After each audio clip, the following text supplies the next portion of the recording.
You're choosing her? The stable girl over my daughter? The words sliced through the parlor like a whip crack. Every eye in the room locked on Wyatt Brooks as he stood beside Emma Whitmore. Not the beautiful, delicate Lydia everyone expected, but her older sister. The one with calloused hands and dirt under her fingernails. The one nobody ever looked at twice. Emma's father's face turned purple with rage. Lydia's practiced smile shattered. And Emma? She stood frozen, waiting for Wyatt to take it back, to laugh, to reveal the cruel joke. But he didn't. Before we dive into this storm, hit that like button and drop a comment telling me what city you're watching from. I want to see how far Emma's story travels. Now let's begin. The February wind cut across the Montana territory like a dull blade, slow and mean. Emma Whitmore felt it through the worn fabric of her work coat as she hauled another armload of firewood toward the house. Her fingers had gone numb 20 minutes ago, but she'd learned to ignore that particular discomfort years back. There were always more important things than her own comfort, like keeping the stoves lit before her father's guests arrived. Through the kitchen window, she could see them preparing. Her younger sister Lydia stood in the parlor like a porcelain doll, turning slowly while their mother adjusted the emerald dress that probably cost more than Emma earned in 6 months of ranch work. Not that Emma earned anything. She just worked. That was the arrangement nobody bothered explaining because everyone understood it without words. "Emma!" Her father's voice carried from the house, sharp and impatient. "Where's that firewood?" She didn't answer. Answering wasted breath she needed for carrying. She kicked open the kitchen door and dropped the load beside the cast-iron stove, bark and splinters scattering across the floor she'd scrubbed that morning. Her mother appeared in the doorway, lips pressed thin. "Clean that up, and for heaven's sake, use the back entrance. Mr. Brooks will be here within the hour." "Mr. Brooks has seen worse than wood chips, Mama. Not in this house, he hasn't." Her mother's eyes traveled over Emma's appearance with barely concealed disappointment. "Go upstairs and make yourself presentable. Lydia can't be the only daughter visible tonight." Emma almost laughed. Presentable, as if there were any dress in this house that could transform her into something worth looking at. She'd tried that game once, years ago, before she understood how it worked. Before she learned that some daughters were meant to be displayed, and others were meant to make sure the display didn't fall apart. "I'll wash up," Emma said, "but I'm not changing. If Mr. Brooks wants to see the Whitmore family, he should see all of it, even the parts we keep in the barn." Her mother's face hardened. "Your father knows exactly what I do around here." Emma moved past her toward the stairs. "He just prefers everyone else doesn't." The hot water in the basin upstairs was a luxury someone had prepared for Lydia. Emma used what was left, scrubbing the dirt from under her fingernails with a brush that had seen better days. Her face in the mirror looked weathered for 26. Brown hair pulled back in a braid that had started neat at dawn and given up by noon, skin tanned from work that wasn't supposed to mark a lady, gray eyes that held no illusions about what tonight meant. Wyatt Brooks was coming to choose a bride. Everyone knew it. The arrangement had been negotiated in careful letters between her father and James Brooks over the past 3 months. The Whitmore Ranch was dying, slowly, painfully, but definitely dying. Debts piled up like winter snow. Cattle prices had dropped. The water rights dispute with the Hendersons was bleeding them dry in legal fees they couldn't afford. The Brooks Ranch, on the other hand, was an empire. Thousands of acres, profitable herds, political connections that reached all the way to the territorial governor. But even empires needed alliances, and apparently James Brooks had decided a marriage would seal this particular deal better than a handshake. So Wyatt was coming to inspect the merchandise. Emma pulled on her only clean shirt, plain blue cotton, serviceable, and her work pants. Her mother would hate it. Her father would probably send her back upstairs. But she was tired of pretending she was something she wasn't. If she had to stand in that parlor and watch her sister get chosen like a prize heifer, she'd at least do it honestly. The voices downstairs had changed, deeper now, male. Emma descended the stairs slowly, each step careful and deliberate. Not because she was nervous, she'd stopped getting nervous about these things, but because she wanted to see him before he saw her. Wyatt Brooks stood in the center of the parlor like he owned it. Tall, maybe 6'1" or 6'2", with the kind of build that came from actual work rather than gymnasium exercises. Dark hair, strong jaw, eyes that didn't match his polite smile. He wore a suit, but it looked uncomfortable on him, like something he'd put on for the occasion and would shed the moment he got home. Beside him stood his father, James Brooks, older, harder, with eyes that calculated the value of everything they touched. And beside the senior Brooks stood Emma's father, Richard Whitmore, wearing his best coat and his best performance of a man who hadn't mortgaged everything, including his daughters. "Ah, Lydia." Her father's voice dripped with pride. "Come meet Mr. Wyatt Brooks." Lydia glided forward, and Emma had to admit her sister had mastered the art.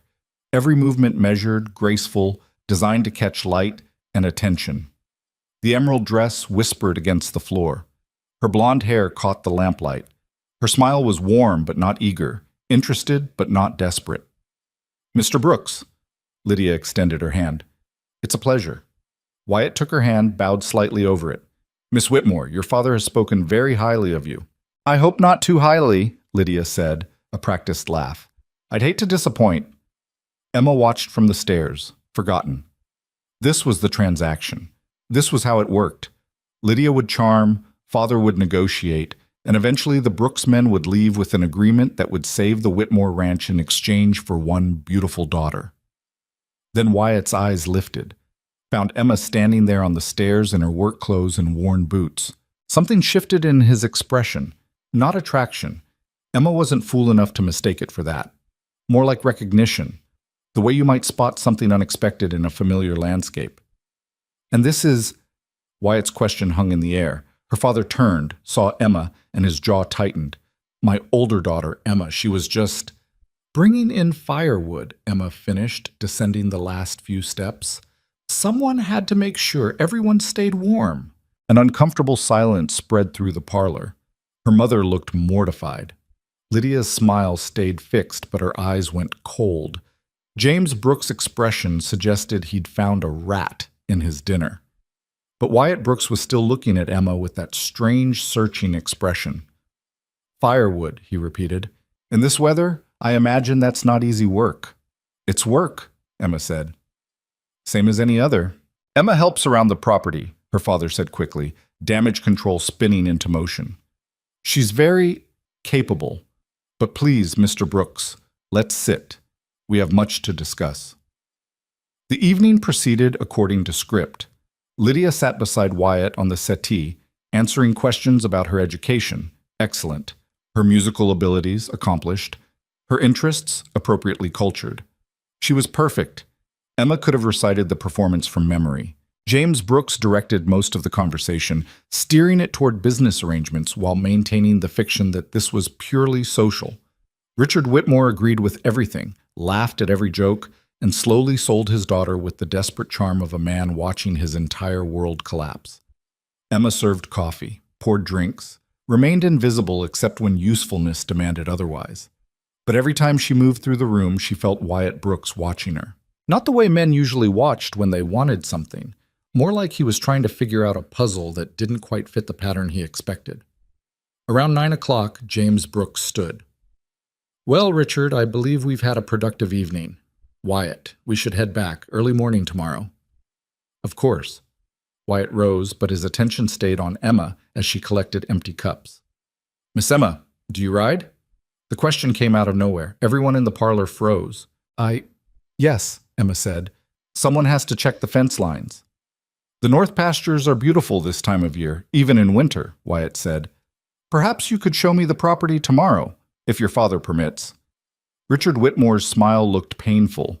"I'm sure Lydia would be delighted to—" "I'd like Miss Emma to show me," Wyatt interrupted, polite but firm. "If she's the one checking fence lines, she knows the land better than anyone." James Brooks' expression darkened. "Wyatt, we discussed—" "A tour of the property," Wyatt finished. "And Miss Emma clearly works the property. Makes sense she'd give the tour." Emma's heart hammered against her ribs. This wasn't how it worked. This wasn't the script. She glanced at Lydia, who sat frozen with that perfect smile cracking at the edges. "Of course," Richard Whitmore said, though his voice had gone tight. "Emma would be honored. Shall we say 10 o'clock?" "10 is fine." Wyatt nodded to the room. "Ladies, Richard, until tomorrow." The Brooks men left, and the moment the door closed, the parlor exploded. "What the hell was that?" Richard Whitmore's face had gone crimson. "He's supposed to be courting Lydia." "He was just being polite," Emma's mother said quickly. asking about the property, nothing more. He looked at her, Lydia said quietly, and for the first time Emma heard something genuine in her sister's voice, something hurt and confused. The whole evening, he kept looking at her. Because she looked like a field hand in my parlor. Richard turned on Emma. What were you thinking coming down dressed like that? You told me to be presentable, Emma said. This is what presentable looks like on me. Don't be smart with me. That man is our only chance to save this ranch, and you… I didn't do anything, Emma said, exhausted suddenly. I brought in firewood. I served coffee. I stayed out of the way, just like always. Then why did he ask for you? Her father's voice dropped to something dangerous. What did you do? Nothing. I don't know. And that was true. Emma had no idea why Wyatt Brooks had singled her out. It didn't make sense. Men like him didn't notice women like her. That was how the world worked. Well, you'll fix it tomorrow, Richard said. You'll take him on this damn tour, you'll talk up Lydia the entire time, and you'll make it clear where his attention should be. Understood? Emma nodded. There was no point arguing. That night, lying in her narrow bed listening to the wind rattle her window, Emma tried to make sense of it. Maybe Wyatt Brooks was just being kind. Maybe he felt sorry for the rough-handed older sister clearly pushed aside for the prettier one. Maybe he genuinely wanted to see the property and didn't care who showed him.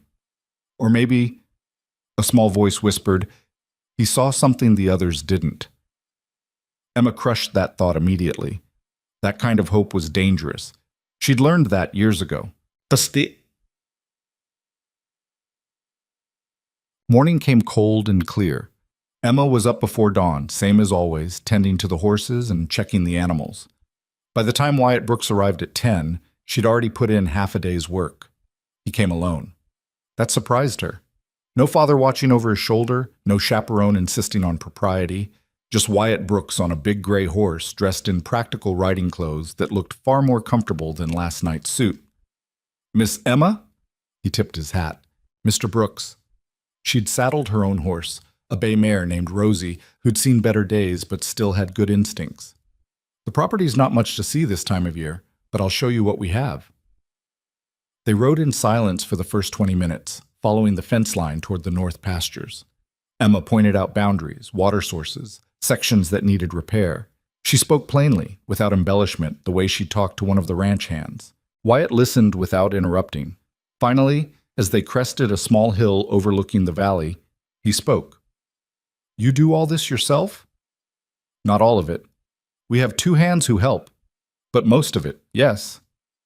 Your father is busy managing finances and legal matters, Emma said, repeating the script she'd been taught. And Lydia handles the household and social obligations. And you handle everything else. It wasn't a question, but Emma answered anyway. Someone has to. Wyatt dismounted near a section of fence that sagged badly, running his hand along the worn wood. This needs replacing. I know. Along with about 40 other sections, we don't have the lumber. The water rights dispute with the Hendersons. How bad is it? Emma hesitated. This wasn't proper conversation. She wasn't supposed to know about these things, much less discuss them with a potential business partner. But lying seemed pointless. He'd find out eventually if this alliance happened. Bad, she said. We've been sharing creek access for 20 years, but 3 years ago they tried to cut us off completely. Said the original agreement was invalid. It's been in court ever since, bleeding us dry. Who's in the right? Legally? Probably us. Practically? Doesn't matter. We can't afford to keep fighting, and they know it. Wyatt was quiet for a long moment, studying the fence, the land, the distant mountains. Your father seems to think a marriage alliance with my family will solve his problems. Emma's hands tightened on the reins. My father thinks a lot of things. And what do you think? The question caught her off guard. Nobody asked what she thought about anything. I think, Emma said carefully, that alliances only work if both sides honor them. And I think marriage is a hell of a thing to stake a ranch on. Wyatt turned to look at her fully. You don't approve of this arrangement. Doesn't matter if I approve. It's not my arrangement. But it's your sister. Lydia knows what she's getting into. She's been prepared for this kind of match her whole life. Emma kept her voice neutral. She'll make you a good wife, Mr. Brooks. She's beautiful, educated, cultured, everything a man in your position should want. And what if that's not what I want? Emma's heart stuttered. She told herself she'd misheard, misunderstood. I don't follow. Wyatt mounted his horse again, but he didn't move to ride. Last night, when I looked around your parlor, you want to know what I saw? I saw a stage. Everyone playing their parts perfectly. Your father, the desperate landowner. My father, the calculating empire builder. Your sister, the perfect bride. Even my own role. The dutiful son making an advantageous match. That's how these things work, Emma said. I know. I've been to a dozen of these arrangements, met a dozen perfect daughters in a dozen beautiful parlors, and every single one felt exactly the same. Empty. Performed. He looked at her.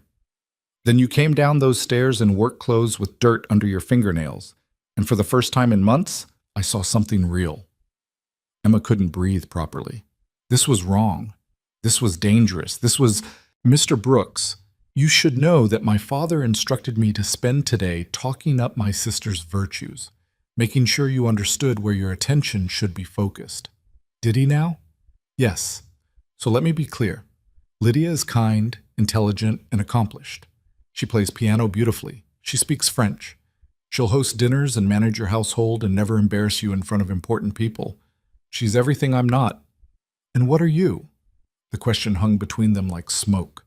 I'm the daughter who makes sure the firewood gets brought in, Emma said finally. That's all. I don't believe that. Believe what you want, Mr. Brooks. But I know how this story goes. You'll marry Lydia, the alliance will save my father's ranch, and everyone gets what they need. That's the arrangement.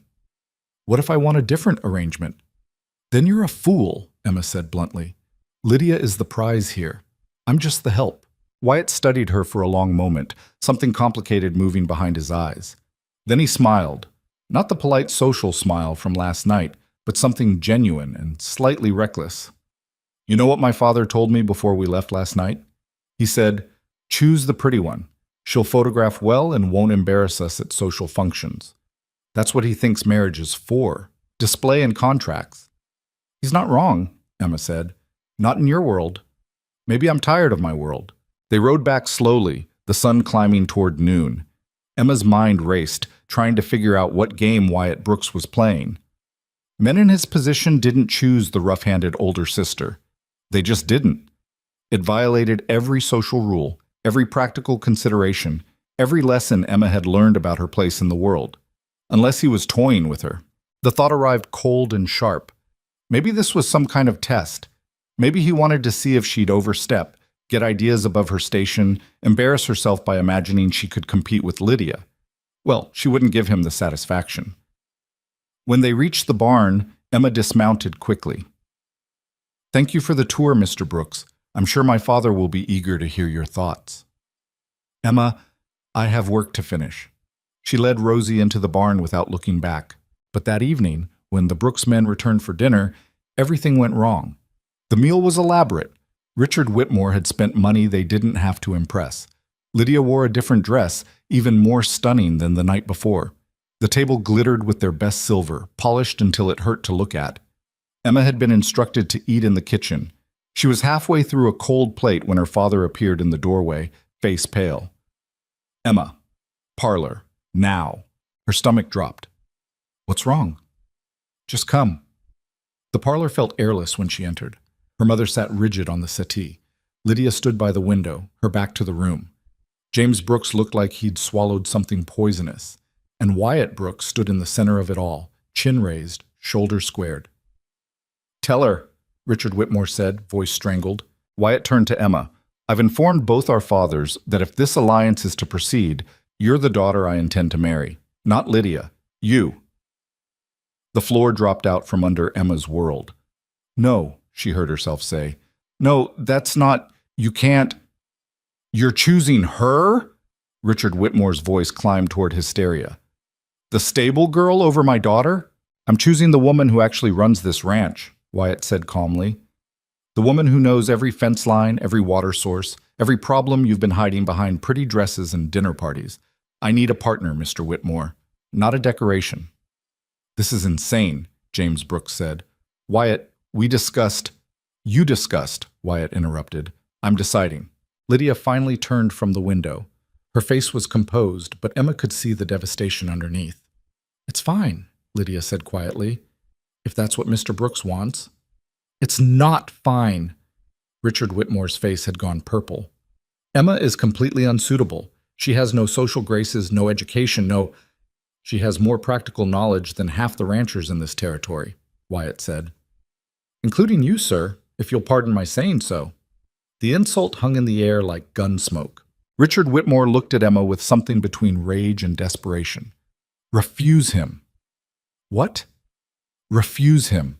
Tell him you won't marry him. Tell him the arrangement is for Lydia, as it should be. Emma's mind reeled. This was madness. Wyatt Brooks was offering her an escape from this house, from invisibility, from a future of endless work and no acknowledgement. And her father wanted her to refuse it so Lydia could have what Lydia was supposed to have. The old Emma would have done it. The Emma who believed she existed only to make sure everyone else got what they needed. But something had broken inside her today. When Wyatt Brooks looked at her on that hill and asked what she thought, when he saw value in the parts of her everyone else treated as worthless. No, Emma heard herself say. What did you say? I said no. Her voice got stronger. If Mr. Brooks wants to marry me, I accept. Her father's face went white. Emma, I'm warning you. Warn all you want. 26 years of silence cracked open. You've treated me like hired help my entire life, worked me like a ranch hand, fed me kitchen scraps, kept me invisible so Lydia could shine. And now you want me to refuse the one man who's ever seen me as more than a pair of hands. No, I'm done making myself small for your comfort. You ungrateful? Richard. Emma's mother's voice cut through, quiet but firm. Stop. Everyone turned to stare at her. Emma's mother stood slowly, her face unreadable. She's right. We've used her shamefully. I've used her shamefully. She looked at Emma with something that might have been regret. If Mr. Brooks sees value in you, perhaps we should have seen it too. Margaret, you can't be serious. I'm entirely serious. She turned to Wyatt. If my daughter accepts your proposal, she goes with my blessing, such as that's worth. Lydia made a small sound, quickly stifled. James Brooks stood abruptly. This is ridiculous. Wyatt, we're leaving. Now. I'm staying, Wyatt said, to finalize arrangements. You're throwing away a perfectly good alliance for a woman who can actually help me build something, Wyatt finished. Yes, father, I am. James Brooks stared at his son with cold fury. Then he grabbed his coat and hat. Fine, ruin yourself, but don't expect me to clean up the mess. He slammed out of the house. The silence he left behind felt fragile, like glass about to shatter. Richard Whitmore looked at Emma with something she'd never seen before. Not love, not respect, but a kind of bitter recognition that she'd finally become someone he couldn't control. Get out, he said quietly. Both of you. Get out of my house. Richard, Emma's mother started. I said get out. He was shaking. If she wants to humiliate this family, she can do it elsewhere. Wyatt moved to Emma's side. Can you be ready to leave in 10 minutes? Emma thought about her room upstairs. The narrow bed, the worn clothes, the few possessions she'd accumulated in 26 years of making herself useful. None of it felt worth keeping. I'm ready now, she said. They walked out together into the February night. The cold bit through Emma's shirt, but she barely felt it. Behind her, she heard Lydia crying softly, and her mother's voice trying to comfort. Her father's rage followed them all the way to the barn. Wyatt saddled both horses while Emma stood there, numb and shaking. You didn't have to do that, she said. Any of it. Yes, I did. He checked the cinch on his saddle. I'm tired of building my life according to my father's blueprints. And I'm tired of watching strong women get treated like furniture. You don't even know me. I know enough. He turned to her. I know you keep an entire ranch running with 2 hands and no recognition. I know you tell the truth even when lying would be easier. I know you're strong enough to survive out here. And that's more than I can say for most people. He paused. But if you want to stay... There's nothing for me here, Emma said. There never was. They mounted and rode into darkness, leaving the Whitmore ranch behind. Emma didn't look back. If she had, she might have seen her mother standing in the doorway, watching her daughter disappear. She might have seen Lydia at the window, one hand pressed to the glass. She might have seen her father in the parlor, staring at the empty space where his useful daughter used to stand. But Emma kept her eyes forward, riding toward something she couldn't name, something terrifying and possible, and entirely her own choice. The Brooks Ranch appeared on the horizon just after midnight, a sprawling collection of buildings lit against the darkness like a city. Emma had heard about the scale of the operation, but seeing it stole her breath. This wasn't a ranch. This was an empire. Wyatt led her past the main barns toward a house that looked more like a mansion. Lights glowed in several windows despite the late hour. "My father will be waiting," Wyatt said. "Fair warning, he won't make this easy." "I didn't expect easy." They tied the horses and climbed the steps to a wide porch. Before Wyatt could open the door, it swung inward. James Brooks stood there, scotch in hand, eyes cold. "So you actually brought her?" "I did," Wyatt said. James looked Emma up and down like she was livestock at auction. "You realize this is suicide for the Alliance? Richard Whitmore won't honor any agreement now. You've humiliated his favored daughter and stolen the wrong one." "I didn't steal anyone," Wyatt said. "Emma made her own choice." "Did she now?" James stepped aside to let them in. "Well then, Miss Emma, welcome to the Brooks Ranch. I do hope you understand what you've gotten yourself into." The interior of the house was overwhelming. High ceilings, expensive furniture, walls covered in paintings and trophies. Everything designed to remind you exactly how much power the Brooks family held. Emma had never felt smaller in her life. "Maria will show you to a room," James said, gesturing to an older Mexican woman who'd appeared from somewhere. "We'll discuss arrangements in the morning, assuming you both come to your senses by then." Emma followed Maria up a grand staircase and down a hallway lined with closed doors. The room Maria opened was bigger than Emma's entire bedroom back home, with a four-poster bed and curtains that probably cost more than a good horse. "Bathroom is through there," Maria said, pointing. "If you need anything, pull that cord. Someone will come." "Thank you," Emma managed. Maria started to leave, then paused. "For what it's worth, Mija, I think the young Mr. Brooks made a good choice. We could use someone real around here." Then she was gone, and Emma was alone in a room designed for someone who belonged. She sat on the edge of the bed, still wearing her work clothes, still smelling of horses and cold night air. Around her, the mansion settled into silence, expensive, suffocating silence. What had she done? 12 hours ago, she'd been invisible, miserable, but at least familiar with her misery. Now she was engaged to a man she barely knew, living in a house that felt like a museum, facing a future that made no sense according to any rules she understood. But when she closed her eyes, she remembered standing on that hill with Wyatt Brooks, speaking truthfully for the first time in years, being seen for the first time in her life. Maybe that was worth the terror. Emma lay back on the impossibly soft bed and stared at the ceiling, listening to the foreign sounds of her new prison, or her new freedom. She wouldn't know which until morning. Dawn came too early and too bright. Emma woke disoriented, tangled in sheets that felt like silk against her work-roughened skin. For a moment, she didn't remember where she was. Then it all crashed back. The choice, the fight, the midnight ride. James Brooks' cold eyes measuring her worth and finding her lacking. She sat up, muscles stiff from yesterday's tension. Through the window, she could see the Brooks Ranch spreading out in every direction, bigger in daylight than it had seemed in darkness. Barns, corrals, outbuildings, workers already moving between them like ants in a well-organized colony. This was what Wyatt stood to inherit. This was what his father thought she'd ruin. Someone knocked on the door. "Come in," Emma called, expecting Maria. Instead, Wyatt entered, already dressed for work in worn jeans and a flannel shirt that looked like he'd owned it for years.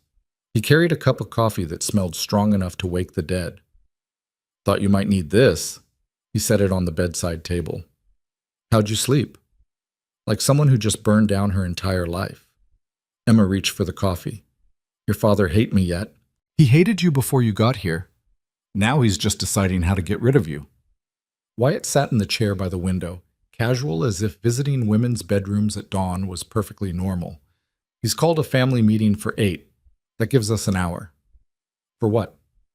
"For me to show you what you're actually getting into." He stood. "Get dressed. Wear something you can work in." Emma almost laughed. That's all I own. 20 minutes later, they were walking through the main barn, boots crunching on fresh straw. The scale of the operation made Emma's old ranch look like a child's plaything. Dozens of horses in clean stalls, tack organized with military precision, ranch hands moving with the efficiency of people who knew exactly what was expected. A few of them nodded to Wyatt. Most of them stared at Emma like she was a curiosity that had wandered in from somewhere else. We run about 2,000 head of cattle across 4 ranges, Wyatt was saying. Employ 32 full-time hands, another 20 seasonal during roundup. My father built this from nothing over 30 years. He's proud of that. Won't let anyone forget it. Including you? Especially me.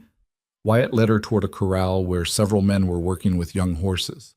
He expects me to expand it, double the herd, acquire more land, push into markets back east, build an empire worthy of the Brooks name. And you don't want that? Wyatt was quiet for a moment, watching a sorrel colt buck against a training rope. I want to build something that lasts. That's not the same thing as building something big. One of the ranch hands approached, older, weathered, with the kind of face that had seen everything twice. Boss, we got a problem with the fence line up on the north ridge. Whole section came down in the wind last night. How many posts? Maybe 20. Could have been worse, but we'll need lumber. I'll write up after the meeting. Wyatt turned to Emma. This is Tom Gardner, our foreman. Tom, this is Emma Whitmore. She'll be working with us. Tom's eyebrows climbed toward his hat. Working with us or... Working, Emma said firmly. What kind of fence are we talking about? Tom glanced at Wyatt, uncertain, then back at Emma. Split rail mostly.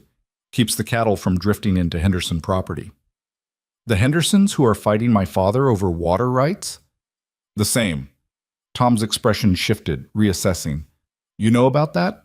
I know my father's been bleeding money on lawyers while the Hendersons cut off creek access. I know it's going to bankrupt him inside 6 months. Emma looked at Wyatt. I'm guessing your father thought a marriage alliance would solve that problem. Tie the properties together, make the dispute irrelevant. That was the idea, Wyatt said. Except I'm not Lydia, and my father probably wants me dead right now, which means that alliance is toast. Emma turned back to Tom. So when that fence comes down and cattle drift onto Henderson land, we've got a different problem entirely. Tom's face split into something like a grin. I'll be damned. She actually knows ranching.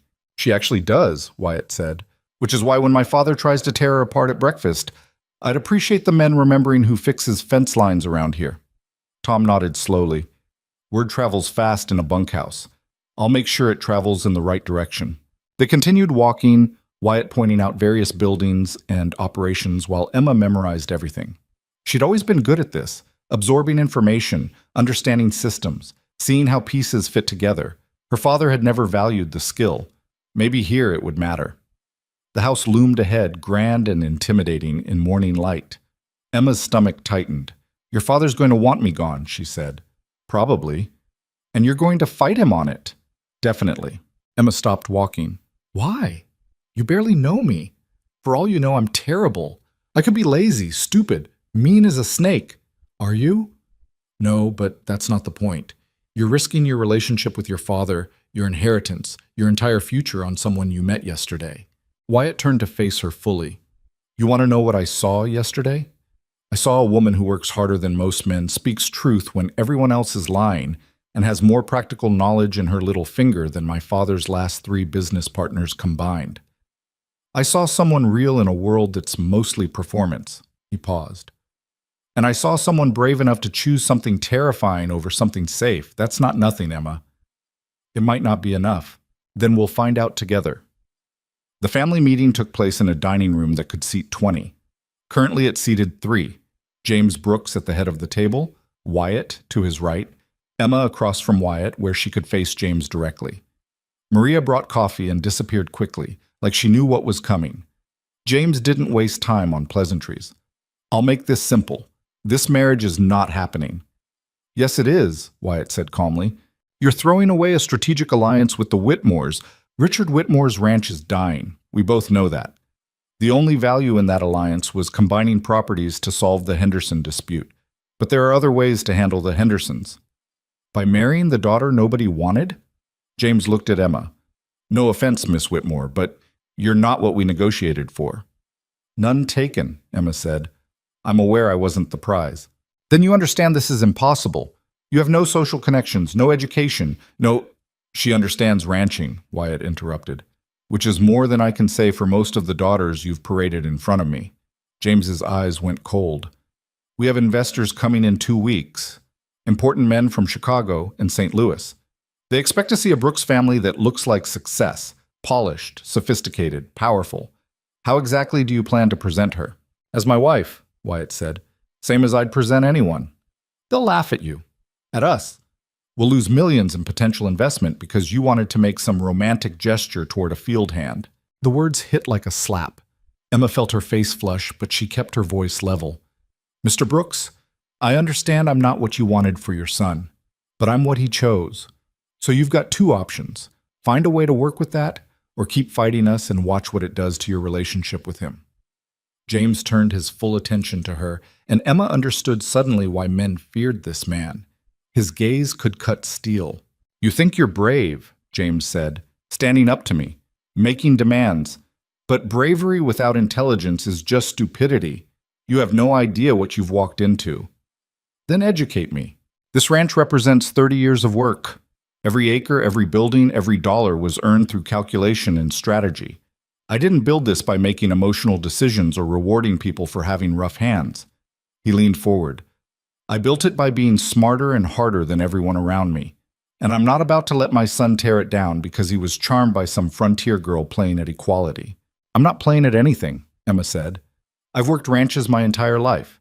I know cattle, horses, land management, water rights, fence repair, herd rotation, none of which matters in a business meeting with investors who expect a certain presentation. Emma understood then.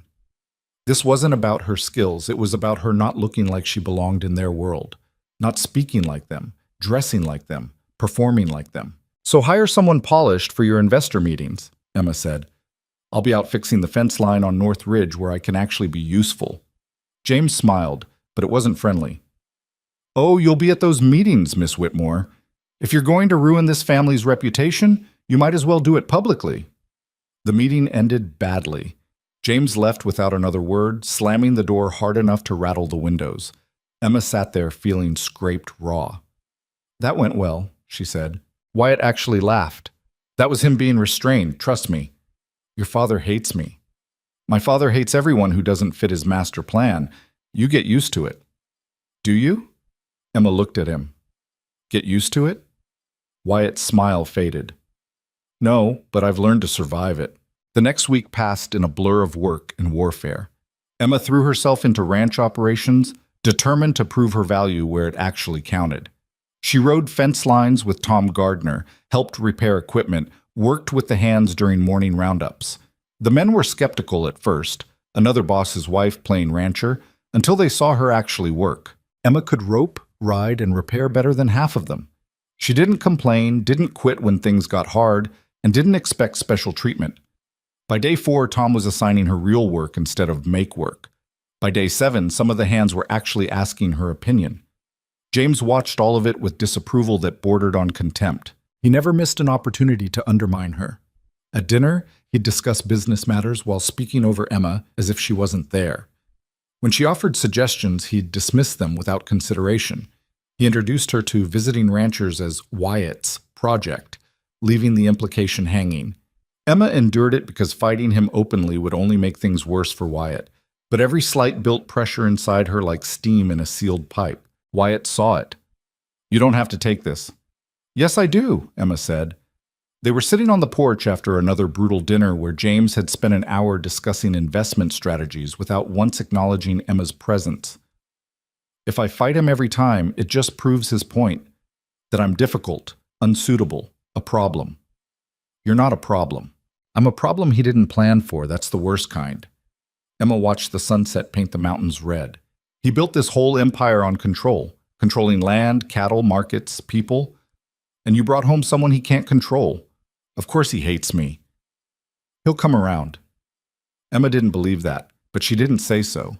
Instead, she asked, Tell me about your mother. Wyatt went quiet, long enough that Emma thought he wouldn't answer. She died when I was 15, he finally said. Fever. It was fast, 3 days from healthy to gone. He paused. My father was different before that. Harder after. Like something broke in him that never healed. Did she work the ranch? No, she was exactly what my father wanted. Polished, educated, connected to the right families. She knew how to host dinners and navigate society and make everyone feel important. Wyatt smiled sadly. But she hated it. I found her journals after she died. Page after page about feeling like a decoration, a prop in someone else's show. Did your father know? I don't think he cared. She served her purpose. Wyatt looked at Emma. That's why I didn't want another polished daughter. I watched my mother suffocate slowly in that role. I won't do that to someone else. Emma understood then. This wasn't just about her. It was about Wyatt refusing to replicate his parents' marriage, refusing to become his father. I'm sorry, she said. About your mother. Me too. That night, Emma couldn't sleep. She wandered downstairs around midnight, thinking she'd find the kitchen, maybe make tea. Instead, she found James Brooks sitting in his study with a whiskey, staring at a portrait on the wall. The woman in the portrait was beautiful. Dark hair, kind eyes, elegant bearing. Catherine Brooks, presumably. She would have hated you, James said without looking away from the painting. Emma froze in the doorway. Excuse me? My wife. She would have seen exactly what you are, a rough-handed nobody trying to climb above her station. He finally turned to look at Emma. She understood the importance of maintaining standards, of marrying appropriately. Did she? Emma heard herself say. Or did she just understand how to survive the expectations you put on her? James's eyes went dangerous. You know nothing about my wife. I know she's dead, and you're still trying to control everything around you like that'll bring her back. The words came out sharper than Emma intended, but she didn't take them back. I know Wyatt is terrified of becoming like you. And I know whatever you're doing right now, drinking alone in the dark, talking to her portrait, isn't the behavior of someone who's won. For a moment, Emma thought James might actually hit her. He stood abruptly, fury radiating off him in waves. You have no idea what you're talking about. Maybe not, but I know what it looks like when someone's afraid. Emma held her ground. You're not angry because I'm unsuitable. You're angry because Wyatt made a choice you didn't control. And that terrifies you. Get out of my study. It's not your study. It's just a room where you sit and pretend you're still in control of everything. Get out. Emma left. Her hands were shaking. That had been stupid, dangerous, possibly suicidal for any hope of peace in this house. But she was so tired of swallowing words, bending, making herself smaller. She made it halfway up the stairs before she heard glass shatter in the study. The next morning, news came that changed everything. Tom Gardner burst into the barn where Emma was checking on a mare with an injured hoof. We got trouble. Big trouble. What kind? Cattle thieves hit the South Range last night. Took maybe 40 head. Emma's stomach dropped. 40 head was serious money. Does Wyatt know? He's riding out now with 6 men. But there's more. Tom's face was grim. Trail leads toward Henderson property. If Wyatt crosses that boundary chasing stolen cattle, it'll start a war, Emma finished. The Hendersons were already hostile over the water dispute. Armed Brooks men crossing onto their land would be all the excuse they needed for violence. I need a horse, Emma said. Miss Emma? Now Tom, fast one. She caught up to Wyatt's group 3 miles out, pushing her horse hard across open range. Wyatt turned when he heard hoofbeats, his face darkening when he saw her. Go back. Not happening. Emma pulled up beside him. Tom told me where the trail leads, which is why you should be back at the ranch. So you can ride into an ambush alone? Smart. One of the other men, a young hand named Charlie, spoke up. She's right, boss. Hendersons have been looking for an excuse. This feels like bait. I don't care if it's bait, Wyatt said. They stole 40 head of our cattle. We're getting them back. And if the Hendersons are waiting with rifles, Emma demanded, if they shoot you for trespassing, what then? Then we shoot back. Emma had never seen this side of Wyatt, cold, determined, angry. This was the rancher, not the man who'd chosen her on a hillside. This was someone who'd fight for what was his regardless of cost. There's another way, she said. What way? Emma thought fast. Let me ride ahead, alone. I'll approach the Henderson Ranch, explain what happened, ask to parley. They'll laugh at you. Maybe. But they won't shoot an unarmed woman riding in openly. If I can get them to talk, we might recover the cattle without bloodshed. Absolutely not, Wyatt said. It's too dangerous. More dangerous than 7 men with guns riding onto hostile property? They argued for another 5 minutes while the cattle trail grew colder. Finally, Charlie interrupted. Boss, we're losing time. Either we go now or we don't go at all. Wyatt looked at Emma, conflict written across his face. If anything happens to you, then you'll have excellent grounds to start that war you're itching for, Emma said. But let me try this first. She rode ahead before he could argue more, following the cattle trail toward the boundary between Brooks and Henderson land. Her heart hammered against her ribs. This was insane. She had no authority, no backup, no real plan beyond hoping the Hendersons valued talking over shooting. The Henderson Ranch appeared over a rise, smaller than the Brooks place but well maintained. Emma could see cattle in the distance. Some of them looked suspiciously like Brooks stock. She was 50 yards from the main house when 3 men rode out to meet her, rifles across their saddles. The one in front was older, graying, with eyes like flint. That's far enough. State your business. My name is Emma Whitmore. I'm here about the cattle stolen from Brooks land last night. Don't know anything about stolen cattle. 40 head. Trail leads straight here. Emma kept her hands visible, her voice calm. I'm not accusing anyone. I'm just asking for a conversation before this turns into something nobody wants. The man studied her. You're the one Wyatt Brooks married instead of the pretty sister. Word traveled fast in ranching country. That's me. Heard you got rough hands. Work the ranch yourself. I do. Also heard James Brooks hates your guts. Emma almost smiled. That's accurate too. The man exchanged glances with the other 2. I'm Daniel Henderson. This is my land you're on, uninvited. I know, I'm asking for an invitation. To accuse us of theft? To prevent a war, Emma gestured behind her. Wyatt Brooks is back there with 6 armed men ready to cross your boundary and take those cattle back by force. I convinced him to let me try talking first, so I'm talking. Are you listening? Daniel Henderson was quiet for a long moment. Then he said, Follow me, but your husband and his men stay where they are. Emma followed the Hendersons to the ranch house, hyper-aware that she was gambling everything on the hope that these men preferred negotiation to violence. Inside, Daniel's wife brought coffee while Emma explained the situation. Stolen cattle, the trail, Wyatt's men waiting at the boundary. Those cattle were driven onto our land last night, Daniel admitted, but not by us. Found them mixed with our herd this morning. Brooks brands clear as day. Then who drove them here? Someone who wants Brooks and Henderson shooting at each other. Daniel's face was hard. We've got our disputes, but I'm not a thief and I'm not stupid. Starting a shooting war over 40 head makes no sense. Emma understood suddenly. Someone's trying to escalate the water dispute. That'd be my guess? Make it personal. Make it violent. Then swoop in and buy up whatever's left when we've destroyed each other. Who benefits? Could be anyone. Land speculators, rival ranchers, someone who wants both our properties cheap. Daniel looked at her. You seem smart for someone who just got here. Why are you really doing this? Because I'm tired of watching men solve problems with bullets when talking might work. Emma set down her coffee cup. And because if Wyatt crosses that boundary with guns, someone dies. Maybe him, maybe you, maybe someone's son or father. Over cattle that were stolen to create exactly this situation. Daniel studied her for a long time. All right, here's what I'll do. I'll have my men separate those 40 head and drive them back to the boundary, but I want witnesses. Brooks men and Henderson men together, all of us seeing that we're returning stolen property, not starting a fight. And the person who actually stole them?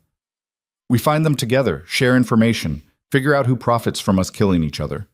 He extended his hand. Deal? Emma shook it. Deal. 2 hours later, both groups of men stood at the boundary while Henderson's hands drove the stolen cattle back across. Wyatt kept his weapons holstered, but his jaw tight, clearly hating every moment of this restraint. Daniel Henderson rode up to him. Your wife's got more sense than both of us combined. She probably just saved a dozen lives. She tends to do that, Wyatt said, looking at Emma with something complicated in his eyes. Water dispute still stands, Daniel said, but we can talk about that like civilized men instead of killing each other over it. Agreed. After the Hendersons left, Wyatt turned to Emma. That was either the bravest or stupidest thing I've ever seen. Probably both, Emma admitted. Her hands were shaking now that the adrenaline was fading. But it worked, this time. Wyatt dismounted, pulled her down from her horse, held her tight enough that she could feel his heart racing. Don't ever do that again. Can't promise that.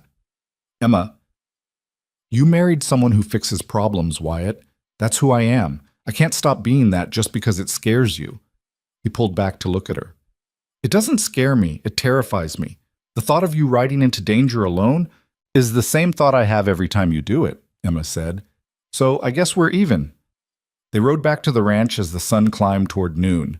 The men talked among themselves, rehashing the confrontation, speculating about who'd actually stolen the cattle. Emma half listened, exhausted suddenly. But when they reached the main house, James Brooks was waiting on the porch. His face was unreadable as they all dismounted.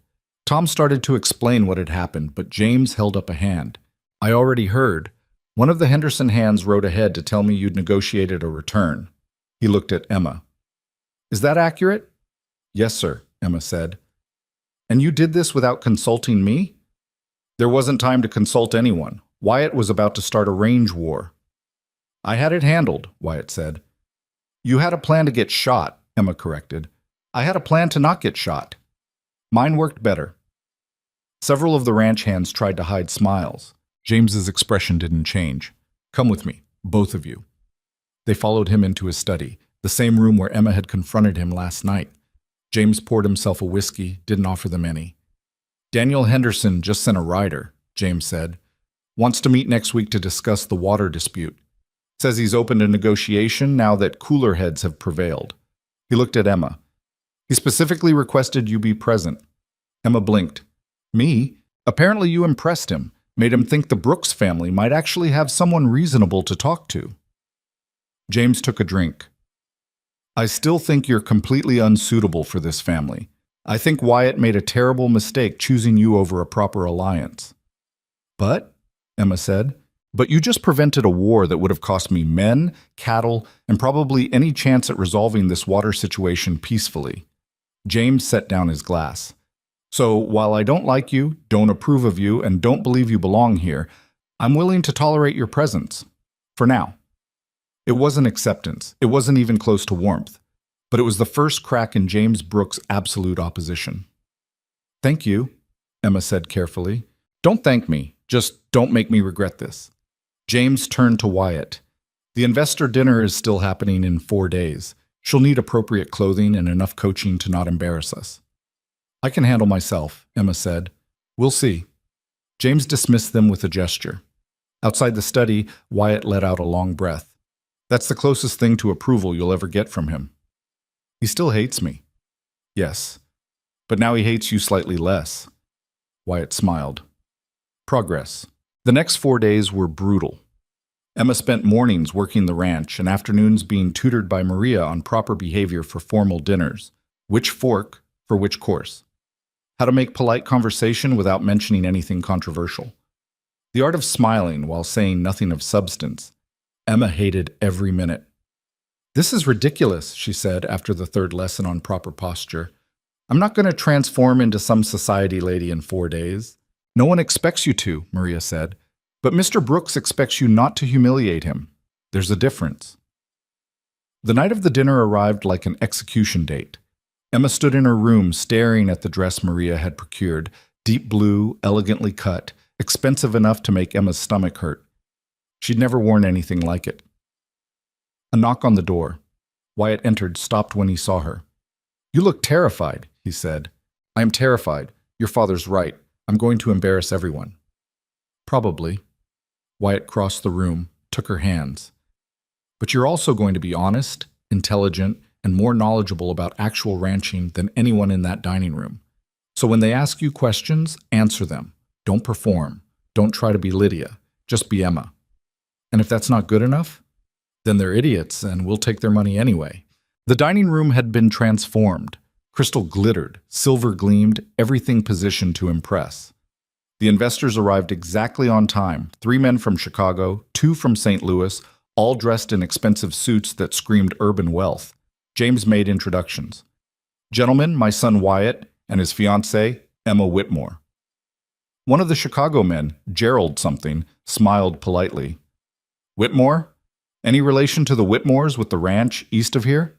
My father, Emma said. Lovely property. Heard he's having some difficulties with water rights. This was a test. Emma could feel it, say the wrong thing, reveal family weakness, confirm their suspicions that she was unsuitable. Every ranch in this territory has water disputes, Emma said. It's what happens when you're trying to build civilization in a place that doesn't want it. Gerald laughed. Well said. Dinner proceeded through multiple courses while James guided conversation toward business opportunities, expansion plans, profit projections. The investors asked intelligent questions. James provided confident answers. Wyatt supported his father's vision while subtly tempering some of the more aggressive projections. And Emma stayed quiet, playing the role she'd been assigned, until one of the St. Louis investors, Marcus Webb, turned to her directly. Miss Whitmore, what do you think of Mr. Brooks' plan to double the herd over the next 3 years? Every eye turned to Emma. This was it. The moment James had warned her about, the moment she could destroy everything. Emma looked at James, who stared back with cold warning. Then she looked at Wyatt, who nodded slightly. Tell the truth. I think it's dangerous, Emma said. The table went quiet. Dangerous how? Marcus asked. Doubling a herd requires doubling grazing land, water access, and winter feed capacity. This territory doesn't have unlimited resources. Push too hard, overgraze the range, and you destroy the land that makes the whole operation possible. Emma kept her voice calm, factual. My father made that mistake. He expanded too fast, borrowed too much, counted on cattle prices staying high. When they dropped, he couldn't adapt. Now he's losing everything. James's face had gone carefully blank. So you're suggesting we don't expand? Gerald asked. I'm suggesting expansion needs to be strategic, sustainable, based on actual carrying capacity rather than optimistic projections. Emma looked at James. Ambition is good. Recklessness is fatal. And you base this on... Marcus leaned forward, genuinely interested. On watching my father destroy a ranch through greed disguised as vision, and on working land long enough to know what it can actually support. For a moment, Emma thought James would explode. His hands were white-knuckled on his whiskey glass. Then Gerald started laughing. She's got a point, James. We've seen plenty of operations collapse from overexpansion. The ones that last are the ones that grow carefully. Miss Whitmore clearly understands ranching better than most men I've met, Marcus added, which is refreshing. Usually these dinners are all bluster and optimism. Nice to hear some practical sense. The evening shifted after that. The investors asked Emma more questions about land management, cattle breeds, market timing. She answered honestly, drawing on years of experience her father had never valued. By the time dessert arrived, the investors were nodding approvingly, and James looked like he'd swallowed glass. After the guests left, James cornered Emma in the hallway. You undermined me. I told them the truth. You made me look reckless in front of men whose money I need. You were being reckless, Emma said, and they knew it. I just said what they were already thinking. You don't know what they were thinking. Yes, I do. They're businessmen. They've seen operations fail from overexpansion. They were testing your judgment. Emma held his gaze. And if I'd sat there nodding along with an unsustainable plan, they would have lost confidence in this entire family. Wyatt appeared in the hallway. She's right, Father. Marcus told me on his way out that Emma's honesty impressed them. They're moving forward with the investment. James looked between them, fury and reluctant respect warring in his expression. Finally, he said, Don't ever embarrass me like that again. I didn't embarrass you, Emma said. I saved you. She walked away before he could respond, her heart pounding. That had been dangerous, maybe suicidal for her place here, but she was done swallowing truth to make powerful men comfortable. Later that night, she found Wyatt on the porch, staring out at the dark ranch. You could have backed your father, Emma said. I could have, but you were right. He looked at her. You saved that deal tonight. They would have gone along with his plan, then watched it fail and blamed him for it. Now they trust us to actually know what we're doing. Your father doesn't see it that way. My father doesn't like being wrong. He'll adjust. Wyatt pulled her close. You were magnificent tonight. Terrifying, but magnificent. Emma leaned against him, exhausted. Behind them, the house loomed dark and massive. Somewhere inside, James Brooks was probably plotting how to get rid of her. But Emma had survived the test. She'd spoken truth and lived through it. For tonight, that was enough. The morning after the investor dinner, Emma woke to find an envelope slipped under her door. No name on it, just expensive paper sealed with wax. She opened it carefully. The handwriting was elegant, feminine, achingly familiar. Emma, I need to see you. Please, don't tell father. L. Emma's hands trembled, holding the letter. Lydia. Here. Somehow. She dressed quickly and went downstairs where Maria was preparing breakfast in the kitchen. Did someone arrive last night? Emma asked, after the dinner. Maria's face went carefully neutral. A young woman came to the servants' entrance around midnight, asked for you specifically. Mr. James doesn't know she's here. Where is she? The guest cottage, the small one by the east barn. Maria handed Emma a basket. Take her this. She looked half-starved. Emma found Lydia sitting on the cottage steps, still wearing the same traveling dress she must have ridden in. Her hair, usually perfect, hung in tangled waves. Her face was pale, eyes red from crying. Emma. Lydia stood when she saw her, then seemed uncertain what to do with her hands. I didn't know where else to go. Emma set down the basket and waited. Whatever had brought Lydia here, it was bad enough to drive her across hostile territory in the dark to beg help from the sister she'd barely spoken to in years. Father arranged a marriage, Lydia said finally, to Edgar Pemberton. Emma knew the name. Everyone in the territory did. Edgar Pemberton was 63 years old, owned a bank in Denver, and had buried 2 wives already. When? Emma asked. Next month. He's already paid Father $20,000? Lydia's voice cracked. I'm being sold, Emma, just like cattle. Father didn't even ask me. Just told me 2 days ago that I was engaged and the wedding was scheduled and I should be grateful because Pemberton's money would save the ranch. What did you say? What could I say? I'm 23 with no skills, no money, no prospects. Father made it very clear that if I refused, I'd be thrown out with nothing. Lydia looked at Emma with desperate eyes. So I ran, stole a horse and rode all night. I don't even know what I'm asking for. I couldn't marry him, Emma. I couldn't. Emma studied her sister, the beautiful, polished Lydia, who'd stood silently in that parlor while their father raged at Emma for accepting Wyatt's proposal. The sister who'd been trained her whole life to be exactly what men like Edgar Pemberton wanted, decorative, obedient, silent. Part of Emma wanted to turn away, wanted to tell Lydia that she'd made her choice when she didn't defend Emma, didn't speak up, didn't question the system that treated daughters like bargaining chips. But a larger part remembered being young and trapped with no good options. Remembered the terror of facing a future you didn't choose and couldn't escape. Come on, Emma said. Let's get you inside. The cottage was small but clean. Emma got Lydia settled with food and water while her sister explained the rest. How Father had been drinking more since Emma left, raging about betrayal and ungrateful daughters. How he'd sought out Pemberton deliberately, knowing the man would pay well for a young, beautiful wife. How Lydia had overheard him telling Mother that if Emma had ruined one alliance, Lydia would fix it by making a better one. He called it a business opportunity, Lydia said bitterly. Said I should be honored that a man of Pemberton's wealth wanted me. And Mother? Cried, begged him to reconsider, but she won't stand up to him. She never has. Lydia picked at the bread in the basket. I used to think that made her weak. Now I just think she's trapped too. Emma sat across from her sister, seeing Lydia clearly for maybe the first time. Not a rival or a favored daughter, or a symbol of everything Emma wasn't. Just a young woman who'd been raised to be pretty and quiet, and was now discovering that pretty and quiet got you sold to old men with bank accounts. You can stay here, Emma said. For now, until we figure out what to do. Wyatt won't want me here. James Brooks certainly won't. They don't get a vote. Emma stood. I'll talk to them. You rest. You look like you haven't slept in days. Emma? Lydia's voice was small.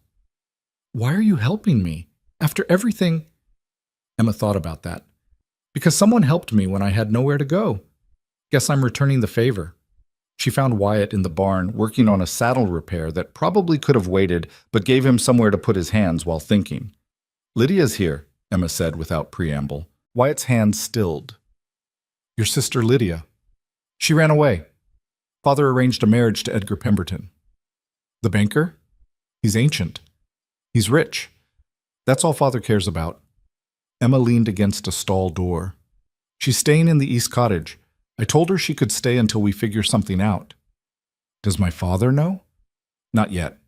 I'm telling you first because it'll go better if we present it together." Wyatt set down the saddle.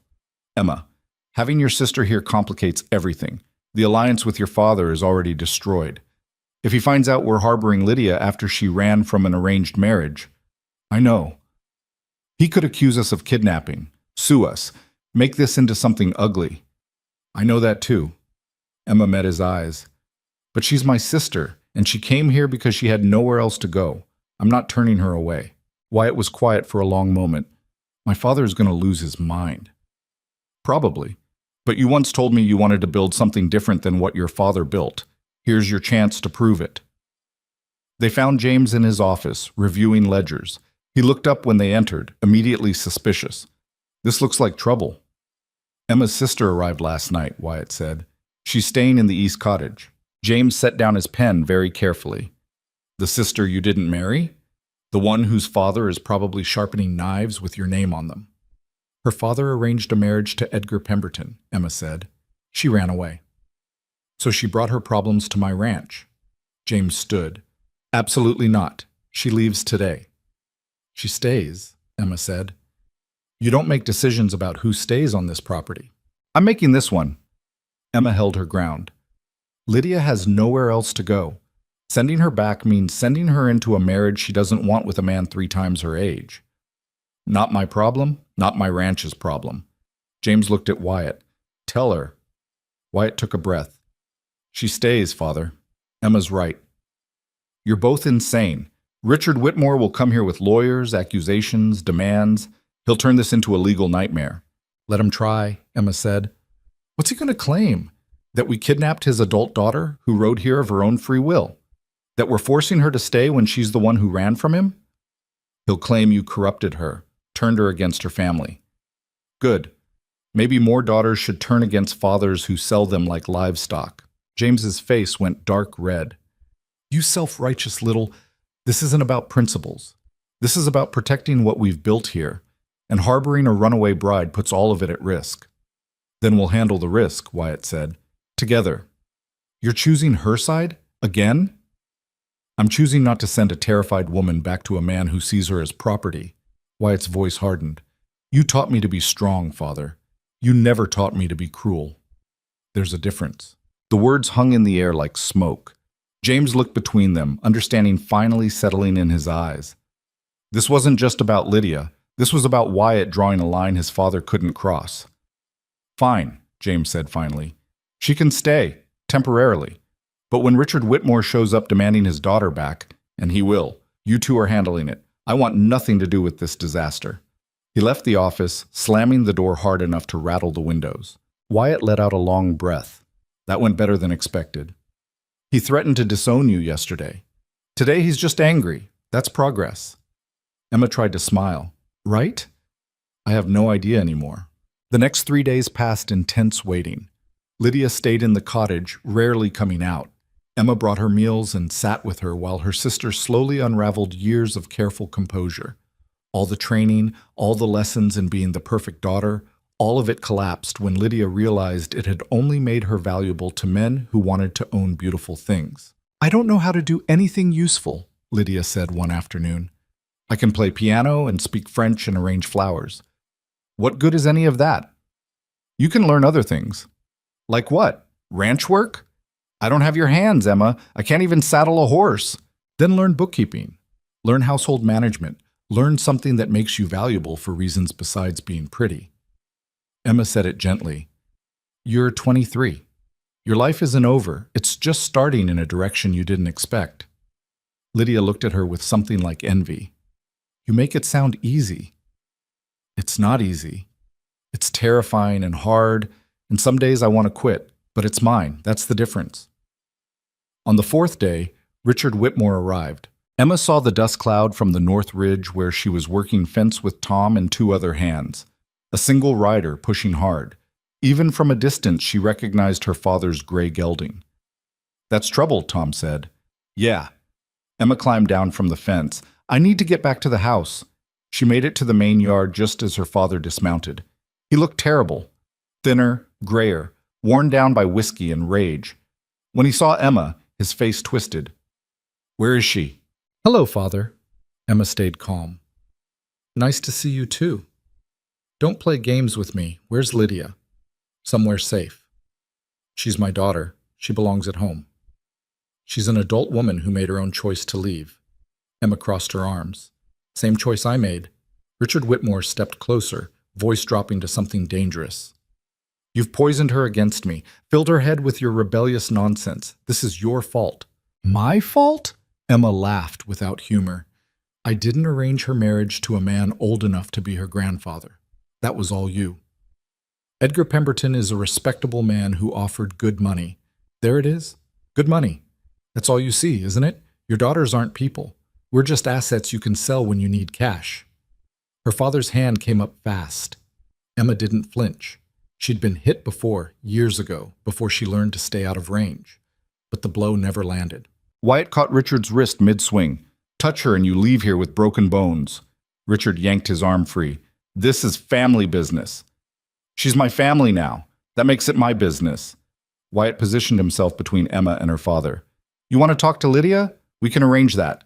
But you don't get to come onto my property and threaten my wife." "She's not your wife yet." "Close enough. And my father may tolerate you. I don't have to." For a moment, Emma thought her father might actually swing at Wyatt. But Richard Whitmore was a bully, not a fighter. He backed down, redirecting his rage. "Lydia is coming home. Today. Or I'll have the law on both of you." "On what charge?" Emma asked. "She rode here herself. She's staying of her own free will. What law have we broken?" "I'll find one." Richard's eyes were desperate now. "I'll ruin you, both of you. I'll tell everyone what you are. A scheming little witch who destroyed her own family." "Tell whoever you want," Emma said. "I'm done caring what you think. You'll care when no one in this territory does business with the Brooks Ranch because of you, when investors pull out, when—" "Father!" Lydia's voice cut across the yard. She stood near the barn, still wearing the simple dress Maria had given her, hair pulled back in a practical braid. She looked smaller than Emma remembered, younger, but her voice was steady. Richard spun toward her. "Lydia, thank goodness. Get your things. We're leaving." "No." The word hung in the air. "What did you say?" "I said no." Lydia walked closer, each step deliberate. "I'm not marrying Edgar Pemberton. I'm not going back to that house.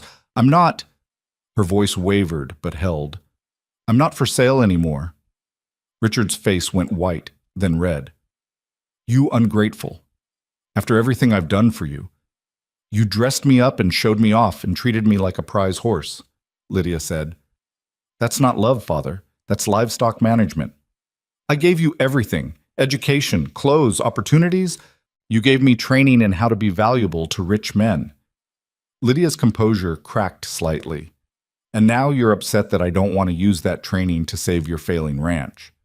The ranch is failing because your sister destroyed our alliance with the Brooks family.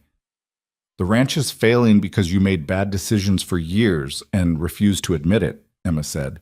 "Stop blaming your daughters for your mistakes." Richard looked between them, understanding finally penetrating his rage.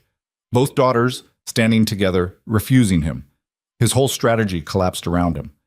"Fine," he said, voice shaking. "Keep each other.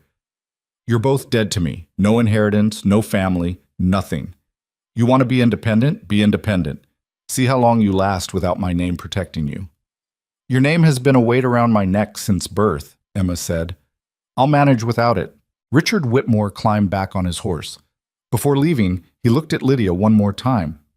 "When you come crawling back, and you will, don't expect me to take you in. I'm done with daughters who don't know their place." "Good," Lydia said quietly. "I never want to see you again." He rode off in a cloud of dust and bitterness. Emma watched him go, feeling nothing. No sadness, no anger, just a kind of empty relief that the final tie had been cut. Beside her, Lydia was crying, silent tears running down her face while her shoulders shook. Emma put an arm around her sister. You did good. I just destroyed my entire life. No, you just started building a new one. Wyatt approached carefully. Lydia, you're welcome to stay as long as you need. We'll figure something out. Lydia wiped her eyes. Thank you, both of you. I know this complicates everything. Everything was already complicated, Emma said.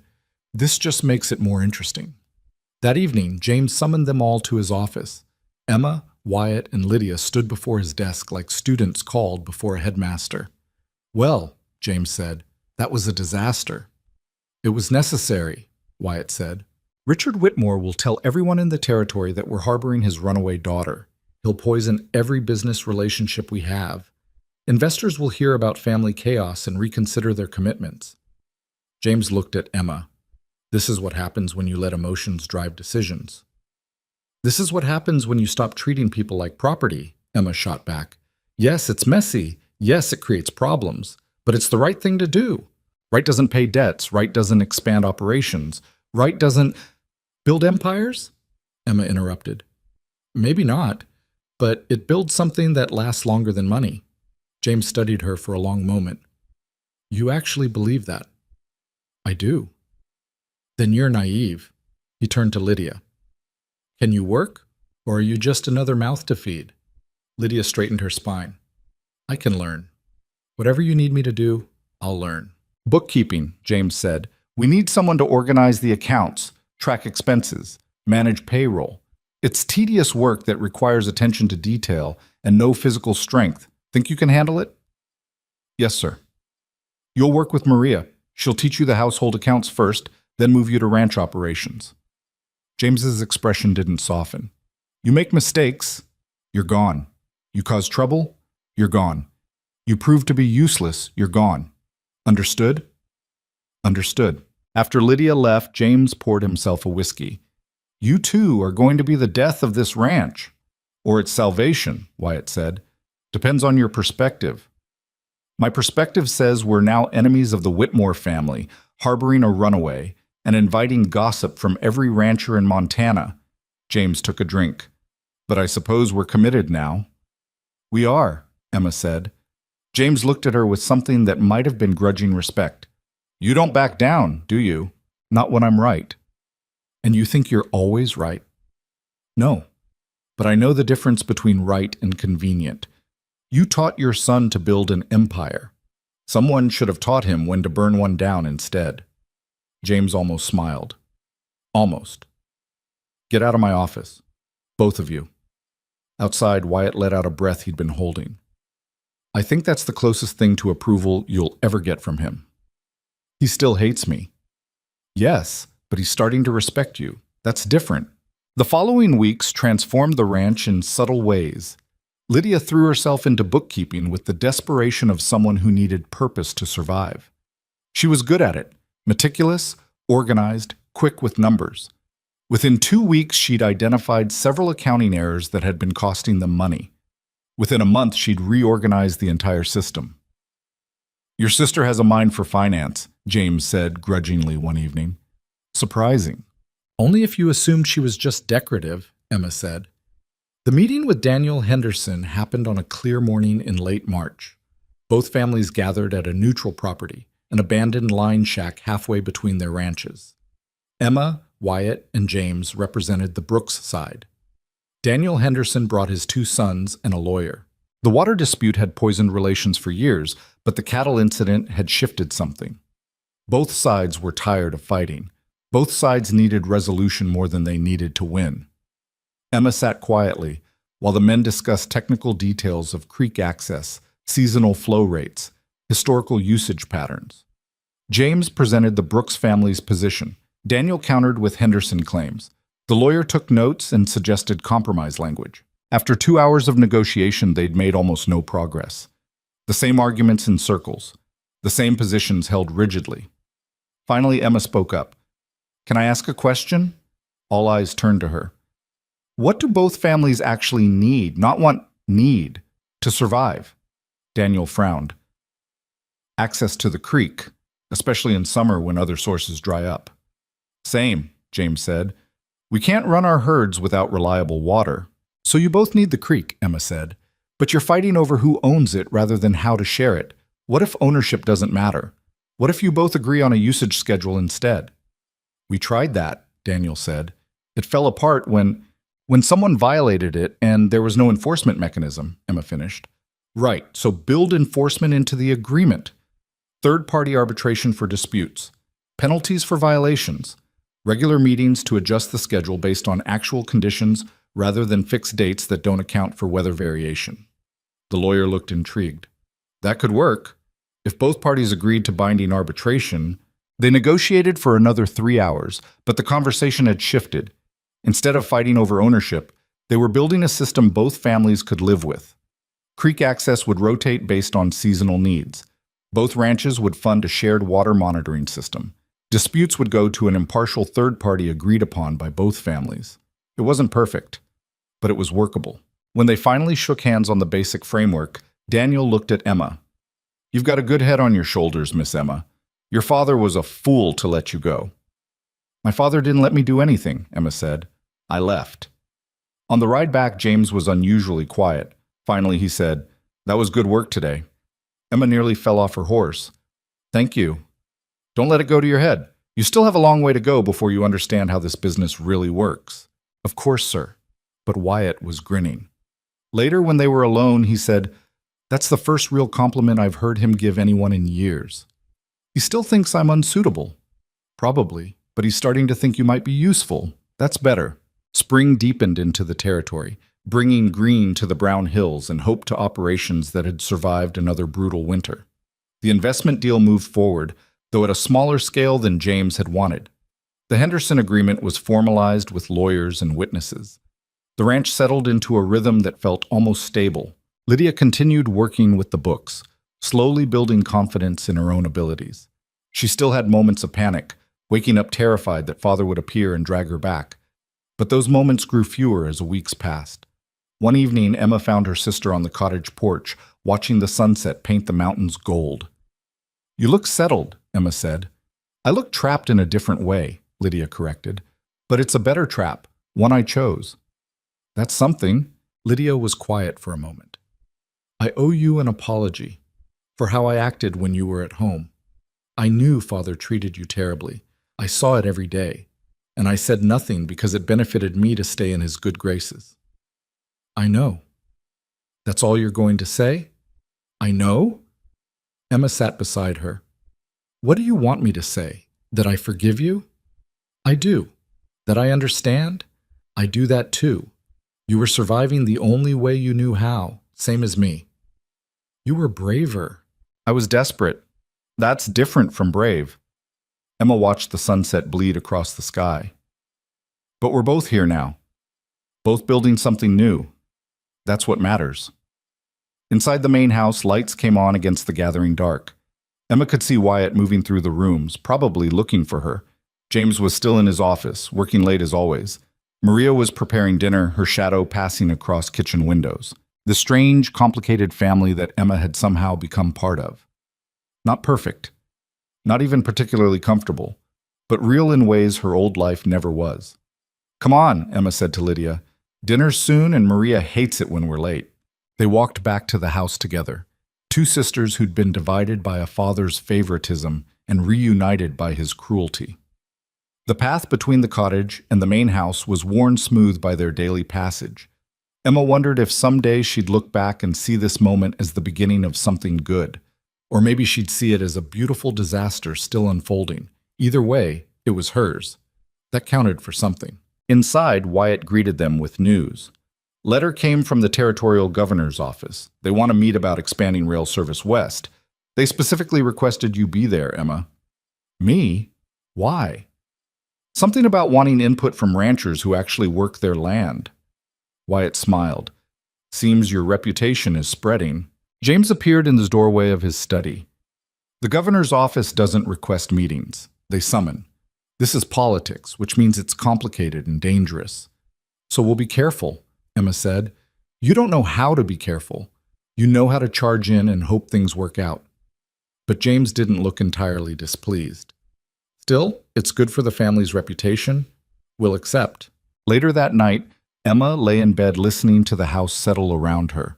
Footsteps in the hall, a door closing somewhere, wind against windows. Normal sounds of normal life. Except nothing about her life was normal anymore. 3 months ago, she'd been invisible, useful only for the work she could do and the space she could stay out of. Now people requested her presence at meetings, asked her opinion, valued her judgment. It was terrifying and exhilarating in equal measure. Wyatt appeared in his doorway. Can't sleep? Thinking too much. He crossed the room and sat on the edge of the bed. About? About how strange this all is, how impossible it should be. You choosing me over Lydia, your father tolerating my presence, Lydia being here, all of it. You think it's temporary? That it'll all fall apart? I think nothing this good lasts without a cost. Emma sat up. And I keep waiting for the bill to come due. Wyatt took her hand. What if there's no bill? What if this is just life? Messy and complicated, but real. Then I don't know how to do that. Neither do I. He smiled. Guess we'll figure it out together. He kissed her then, gentle and certain, and Emma let herself believe, just for a moment, that maybe impossible things could last. Outside, the Montana night stretched vast and dark over land that would test them, break them, rebuild them in ways they couldn't predict. Somewhere in the darkness, Richard Whitmore sat in his dying ranch and nursed his bitterness. Somewhere else, Daniel Henderson looked at the water agreement and allowed himself to hope. And in the Brooks mansion, 2 sisters slept under the same roof for the first time in months, both of them free in ways their father had never intended. The future remained uncertain. Danger still lurked in every decision, every choice, every moment of happiness that felt too fragile to trust. But for tonight, Emma was exactly where she'd chosen to be. And that was enough. The letter arrived on a Tuesday morning in early April, delivered by a writer Emma didn't recognize.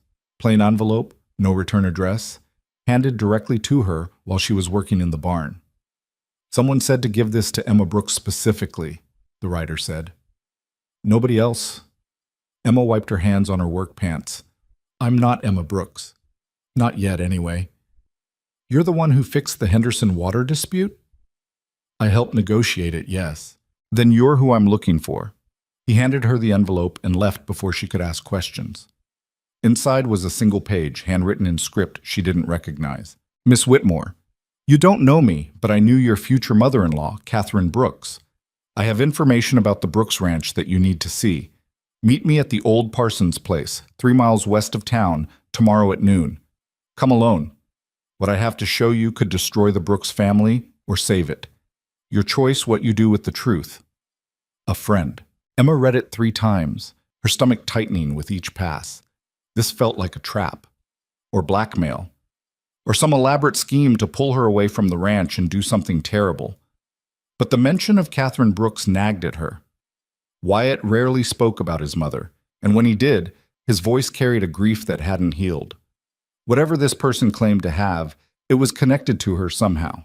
Emma folded the letter and shoved it in her pocket. She should tell Wyatt, show him the letter, let him decide what to do. But something stopped her. Some instinct that said this was information she needed to see first, before deciding who else should know. The next morning, she told Wyatt she was riding out to check the western fence line. Not a complete lie.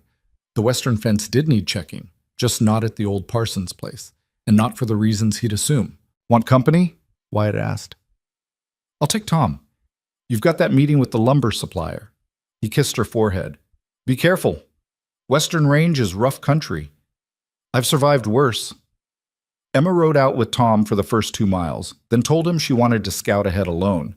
He looked skeptical, but didn't argue. Emma was past the point where the ranch hands questioned her judgment. The Parsons place had been abandoned for years, a sagging homestead slowly being reclaimed by the land. Emma approached cautiously, scanning for ambush, for armed men, for anything that screamed danger. Instead, she found an older woman sitting on the porch steps, probably 60 or so, with gray hair and eyes that had seen too much. She stood when Emma dismounted. Miss Whitmore, thank you for coming. Who are you? My name is Helen Marsh. I was Catherine Brooks' closest friend.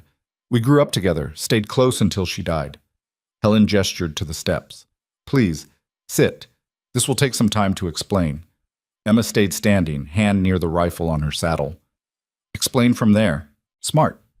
Don't trust strangers. Helen didn't seem offended. Catherine died 15 years ago.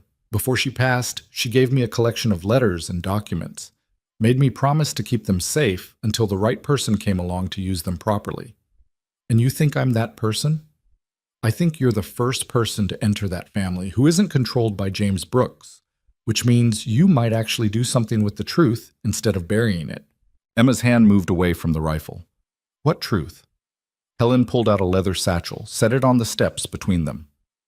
Catherine discovered, about a year before she died, that James had built the Brooks Ranch through fraud, forged water rights, manipulated land claims, threatened families into selling at unfair prices. He destroyed people to build his empire, and he did it in ways that were technically legal but morally bankrupt. Emma felt cold despite the spring sunshine. That's a serious accusation. It's the truth. Catherine found evidence, kept copies, wrote it all down. She confronted James, but she was already sick by then, weak. He convinced her to stay silent, promised he'd make things right after she was gone. Helen's face hardened. He never did. Instead, he expanded the operation using the same methods. More manipulation, more intimidation, more families crushed under his ambition. Why are you telling me this now? Because Catherine's last letter to me said that if the right person ever came along, someone with integrity who could stand up to James, I should give them everything. Help them decide what to do with it. Helen pushed the satchel toward Emma. You stopped a range war, negotiated peace between families that hated each other, stood up to your own father when he tried to sell your sister. That's the kind of person Catherine hoped would appear. Emma stared at the satchel like it was a snake. What's in there? Letters Catherine wrote detailing what she found, copies of forged documents, testimonies from people James destroyed, evidence of water rights stolen from the Henderson family 20 years ago, which is why they've been fighting so hard. They're not trying to steal Brooks' water. They're trying to get back what was stolen from them. The world tilted sideways. The Henderson dispute, the years of legal battles, the bitterness that had poisoned the territory, all of it built on theft James Brooks had committed decades ago. Why didn't Catherine expose this herself? She tried, but she was sick, weak, easy to dismiss as a hysterical woman. And James had powerful friends, lawyers, judges, politicians. He convinced everyone Catherine's illness had affected her mind. By the time she died, no one believed her accusations. And you kept quiet for 15 years? Helen's face showed pain. I made a promise to wait for the right person. Catherine knew that exposing this wrong could destroy innocent people, including her son. She wanted someone strong enough to use the truth carefully, not as a weapon. Emma picked up the satchel, felt the weight of it. Papers, secrets, dynamite wrapped in leather. What do you expect me to do with this? Whatever you think is right. Make it public. Destroy the Brooks family. Force restitution to the families James destroyed. Or keep it quiet, use it as leverage to make James change his ways going forward. Or burn it all and pretend you never knew. Helen met Emma's eyes. Catherine trusted that the right person would make the right choice. I'm trusting her judgment. Emma rode back to the ranch with the satchel tied to her saddle, her mind racing. Every few minutes she'd convince herself to turn around, give it back, refuse this impossible responsibility. Then she'd remember James Brooks' cold eyes, his ruthless business tactics, his contempt for anyone who didn't serve his purposes. What if Helen was right?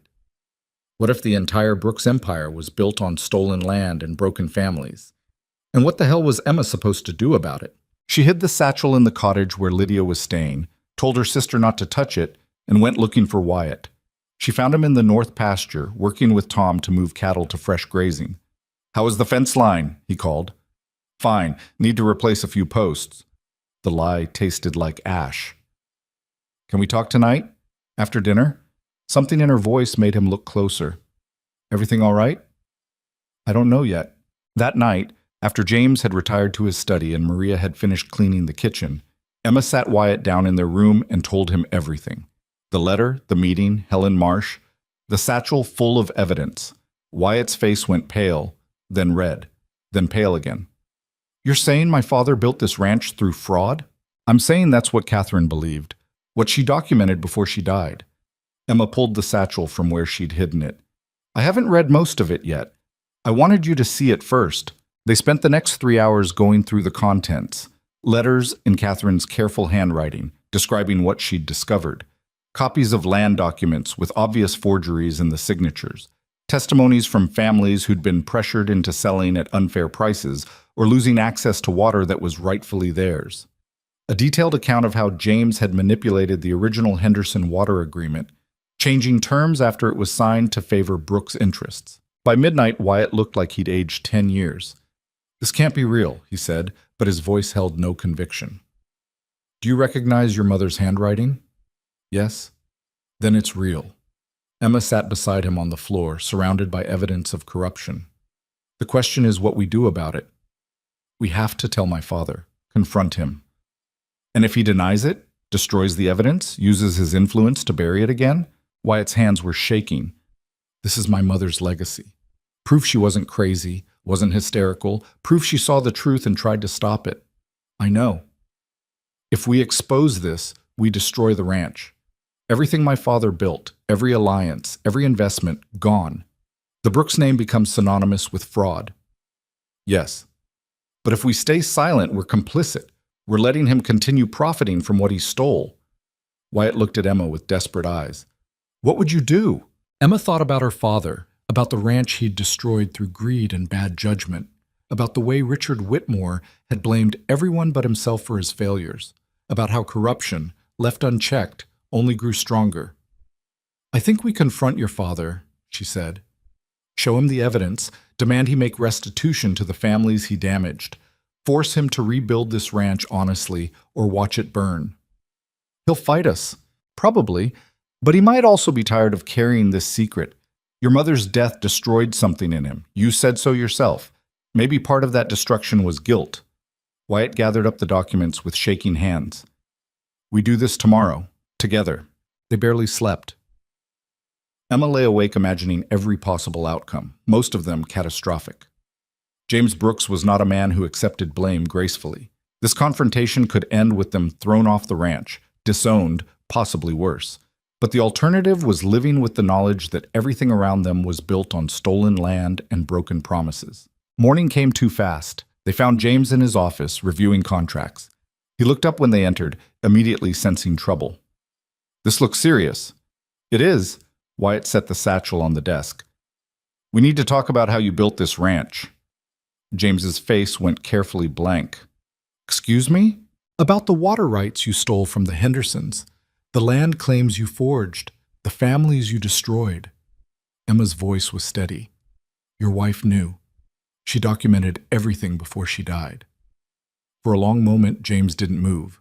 Then he opened the satchel, pulled out one of Catherine's letters, read it silently. His hands trembled slightly. Where did you get this? Helen Marsh, Catherine's friend.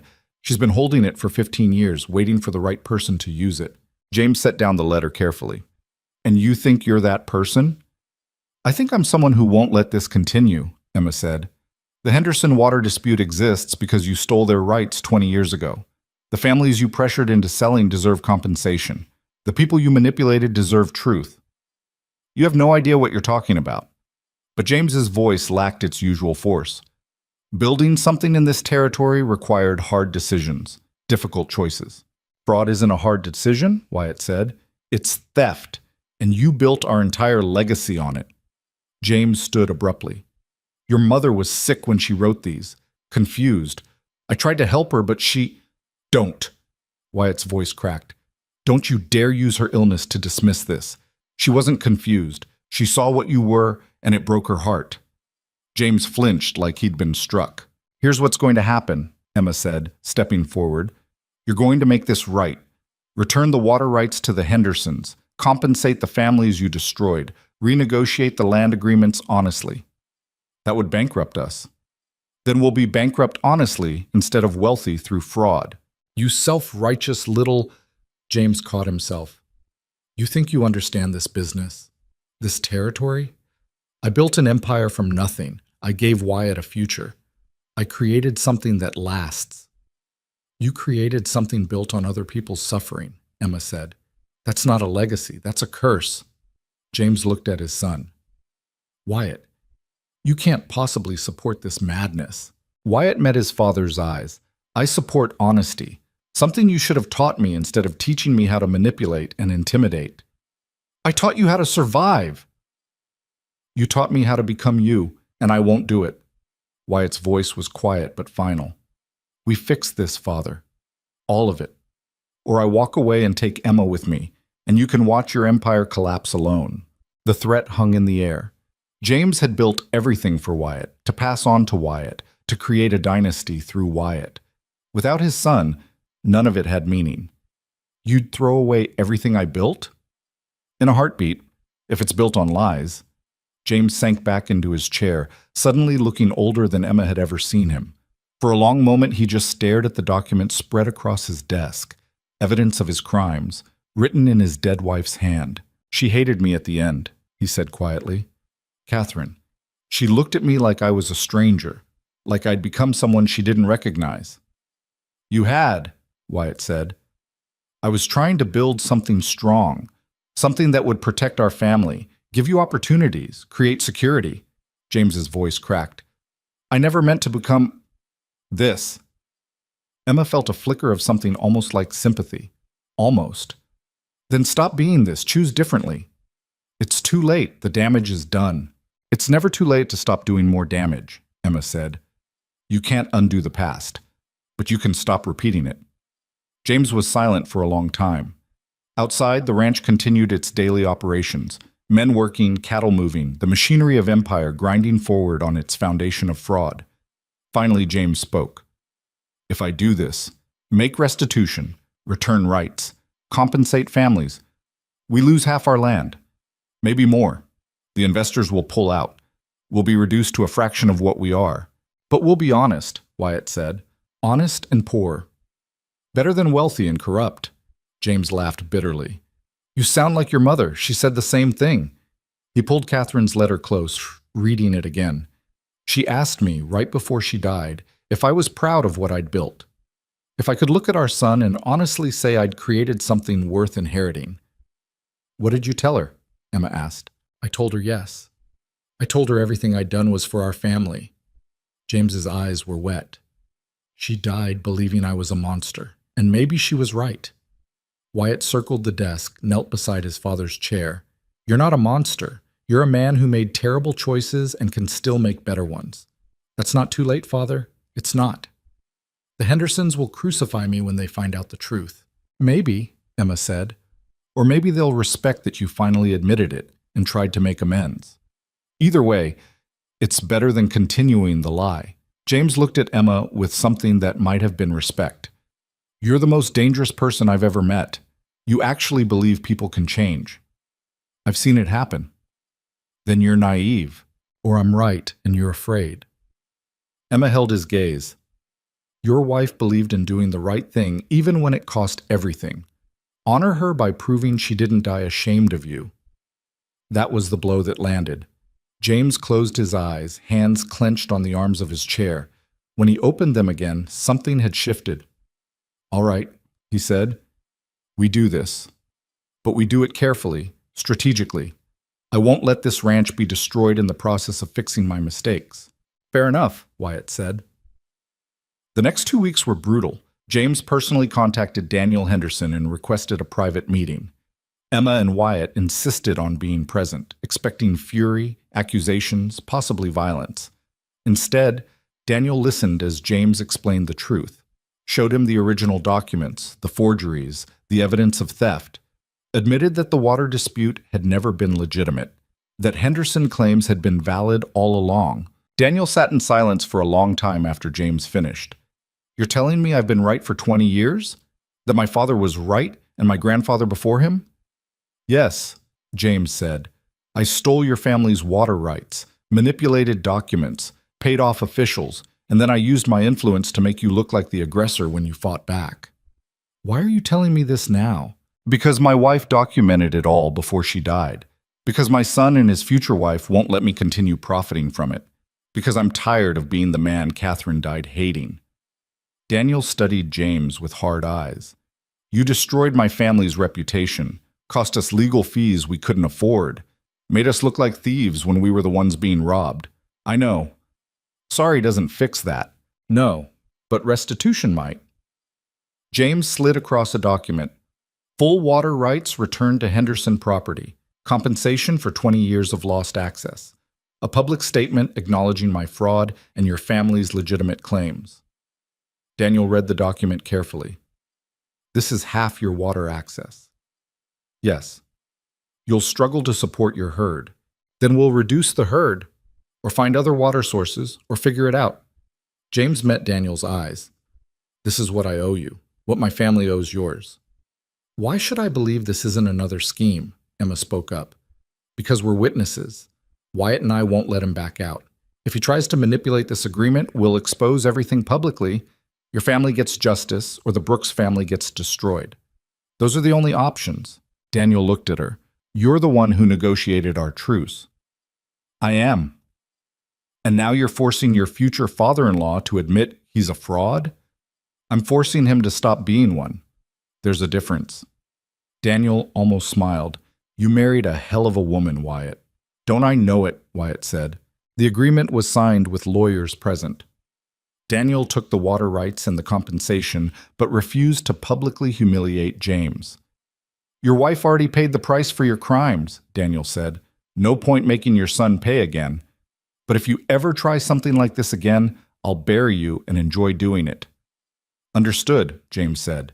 Word spread through the territory slowly at first, then faster. James Brooks had returned water rights to the Hendersons, had admitted fault in the decades-old dispute, had reduced his ranch's holdings voluntarily. Some people called it weak. Others called it honorable. Most were just confused. James Brooks didn't admit mistakes or give up resources willingly. The investors were less confused and more angry. 2 of them pulled out immediately, citing instability and poor judgment. The others reduced their commitment significantly. The ranch shrank by a third almost overnight. James took it with a stoicism that surprised Emma. He didn't rage, didn't blame, just accepted the consequences and started rebuilding with what remained. One evening, Emma found him in his study, staring at Catherine's portrait. You loved her, Emma said. More than anything. But I loved power too, and I couldn't figure out how to keep both. James didn't look away from the painting. She asked me once what I was afraid of, what drove me to keep taking and building and dominating. I told her I was afraid of being weak, of losing everything. And now? Now I've lost half of everything, and I feel stronger than I have in 15 years. He finally turned to Emma. You were right, about courage, about change, about all of it. And I hate that you were right. I know. But I'm glad Wyatt chose you. Catherine would have liked you. You're stubborn enough to match her. It was the closest thing to affection James Brooks had ever shown her. Emma accepted it for the gift it was. Lydia appeared in the study doorway, holding ledgers. The revised budget is ready. We can maintain current operations with the reduced land, but there's no room for expansion in the next 3 years. That's fine, James said. We'll focus on sustainability instead of growth. After Lydia left, James said, Your sister is brilliant with numbers. Wasted potential, raising her to be decorative. Most women are wasted potential, Emma said. We're raised to be decorative or useful, never powerful. And you're trying to change that. I'm trying to survive it. The change is accidental. James almost smiled. I think you're lying. I think you came into this family specifically to burn down everything I built and rebuild it your way. If I wanted to burn it down, I'd have made those documents public. Emma moved toward the door. I want to build something that lasts, same as you. I just want it to last for better reasons. She left him alone with Catherine's portrait and the ghost of the man he used to be. Late that night, Emma lay awake beside Wyatt, both of them too wired to sleep despite exhaustion. We just dismantled half of my father's empire, Wyatt said. We made it honest. That's different. Is it? We still destroyed what he built. We destroyed what was built on theft. What remains is actually his. Emma turned to face him. Your mother tried to do this and failed. We succeeded. That should mean something. It means we're unemployed if the ranch collapses completely. Then we start over, build something new. Emma took his hand. I'm not afraid of starting over. I've done it before. I haven't. This ranch is all I've ever known. Then maybe it's time to know something different. Wyatt pulled her close. How are you so calm about this? I'm not calm. I'm terrified. But I'm also free in a way I've never been before. We did the right thing even though it cost us. That's worth something. Or it's naive idealism that'll get us killed. Maybe both. They lay in silence, listening to the house settle around them. Somewhere in the darkness, James Brooks probably couldn't sleep either, wrestling with demons Emma had forced him to confront. Lydia was in her cottage, working on budgets for a future none of them could predict. The ranch hands slept in their bunkhouse, unaware that the empire they worked for had shrunk by half overnight. And Emma felt, for the first time since arriving at the Brooks Ranch, like she might actually belong here. Not because she'd adapted to fit their world, but because she'd changed their world to fit her values. It was dangerous, presumptuous, possibly doomed to failure. But it was hers, and that made all the difference. Spring turned to summer, and the smaller Brooks Ranch found its rhythm. The reduction in land and resources forced changes nobody had anticipated. Some were painful. 3 ranch hands had to be let go. The seasonal crew was half its normal size. Expansion plans were shelved indefinitely. But other changes felt almost like relief. Without the pressure to constantly grow, to dominate, to crush competition, the daily work became just that, work. Honest, difficult, but clean in a way it hadn't been before. Emma noticed it first in James. He still worked from dawn until dark, still drove himself and everyone around him hard. But the desperate edge was gone. He negotiated with neighboring ranchers instead of intimidating them. He solved problems through collaboration rather than domination. One morning, Emma found him at the kitchen table with Lydia, going over the books together. James was actually listening to her suggestions instead of dismissing them. If we rotate the cattle through the south pasture every 3 weeks instead of monthly, we reduce overgrazing and improve the grass quality, Lydia was saying, pointing to numbers in her ledger. It means more labor moving them, but better long-term sustainability. Show me the cost analysis, James said. Lydia slid across another page covered in her precise calculations. James studied it, nodded slowly. Good work. Implement it starting next week. After he left, Lydia looked at Emma with something like wonder. He actually listened to me. You're good at this. Even he can see that. I spent 23 years being told my only value was being pretty. Now I'm making decisions about cattle rotation. Lydia shook her head. How did this become my life? You chose it, Emma said. Same way I did. That's the difference.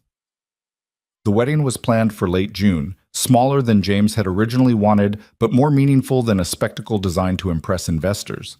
Just family, close friends, ranch hands who'd become something like family themselves.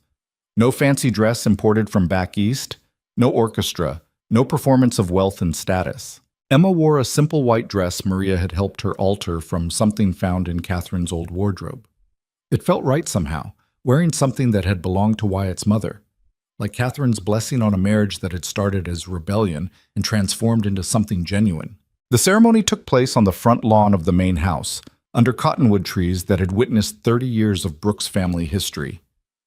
Daniel Henderson came, which surprised everyone. He stood in the back with his sons, nodding approval when Wyatt and Emma exchanged vows. James gave Emma away, which felt strange and right in equal measure. This man who'd hated her, fought her, finally accepted her not because she'd changed, but because he had. You're the stubbornest woman I've ever met, James said quietly as they walked toward Wyatt. My son is either the luckiest man alive or the most cursed. Probably both, Emma said. Catherine would have liked you, would have fought me to bring someone like you into this family. He paused at the makeshift altar. I'm glad she won that fight, even if she's not here to see it.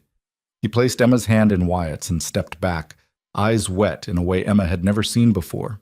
The vows were traditional: love, honor, partnership. Emma meant every word, but she also knew the real vow was something else entirely. A commitment to keep fighting for honesty even when convenience tempted. To choose each other even when choosing each other was difficult. To build something that lasted not because it was powerful, but because it was true. When Wyatt kissed her, the small crowd erupted in applause. Tom Gardner whistled loud enough to scare birds from the trees. Maria wiped tears with her apron. Lydia smiled with genuine happiness that held no envy, no bitterness, just sisterly joy.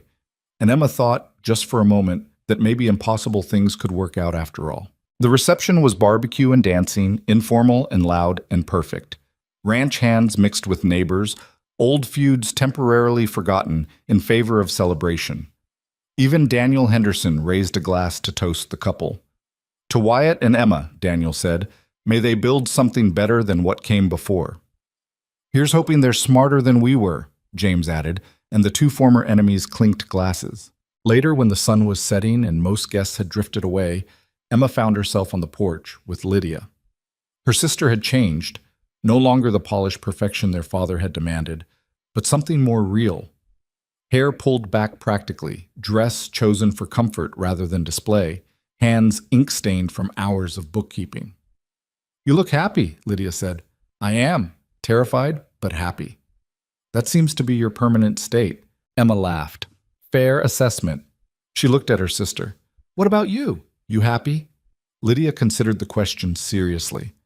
I'm free. That's close to the same thing. I get to make my own choices now, even if all my choices are about ledgers and cattle rotation. It's mine. Nobody can take it away. Father might try. Let him try. I'm not the daughter he remembers. Lydia's voice hardened slightly. I spent too long being what he wanted. I'm done with that. They sat in comfortable silence as the sky turned purple and gold. Inside the house, they could hear Maria directing cleanup and James arguing good-naturedly with Tom about something ranch-related, normal sounds of normal life. Do you ever regret it? Lydia asked quietly. Choosing Wyatt? Leaving everything behind? Emma thought about the question. About the girl she'd been 6 months ago. Invisible. Useful only for the work she could do, convinced she'd never be more than her father's unpaid ranch hand. About the terror of riding away into darkness with a man she barely knew. About every difficult moment since then, every fight with James, every risk that could have destroyed everything. No, Emma said, not even once. Even on the worst days, when everything's falling apart and I'm convinced we've made a terrible mistake, I still chose this. And that choice matters more than whether it's easy. You're braver than me.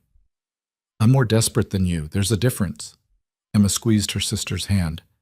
But you're here now. You made your own choice too. That took courage. Wyatt appeared in the doorway.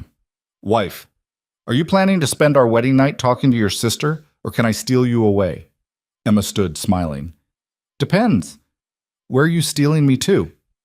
Somewhere without family, ranch hands, or responsibility, just for tonight. He'd prepared a campsite up on the ridge overlooking the valley, away from the house and the noise and the constant demands of ranch life.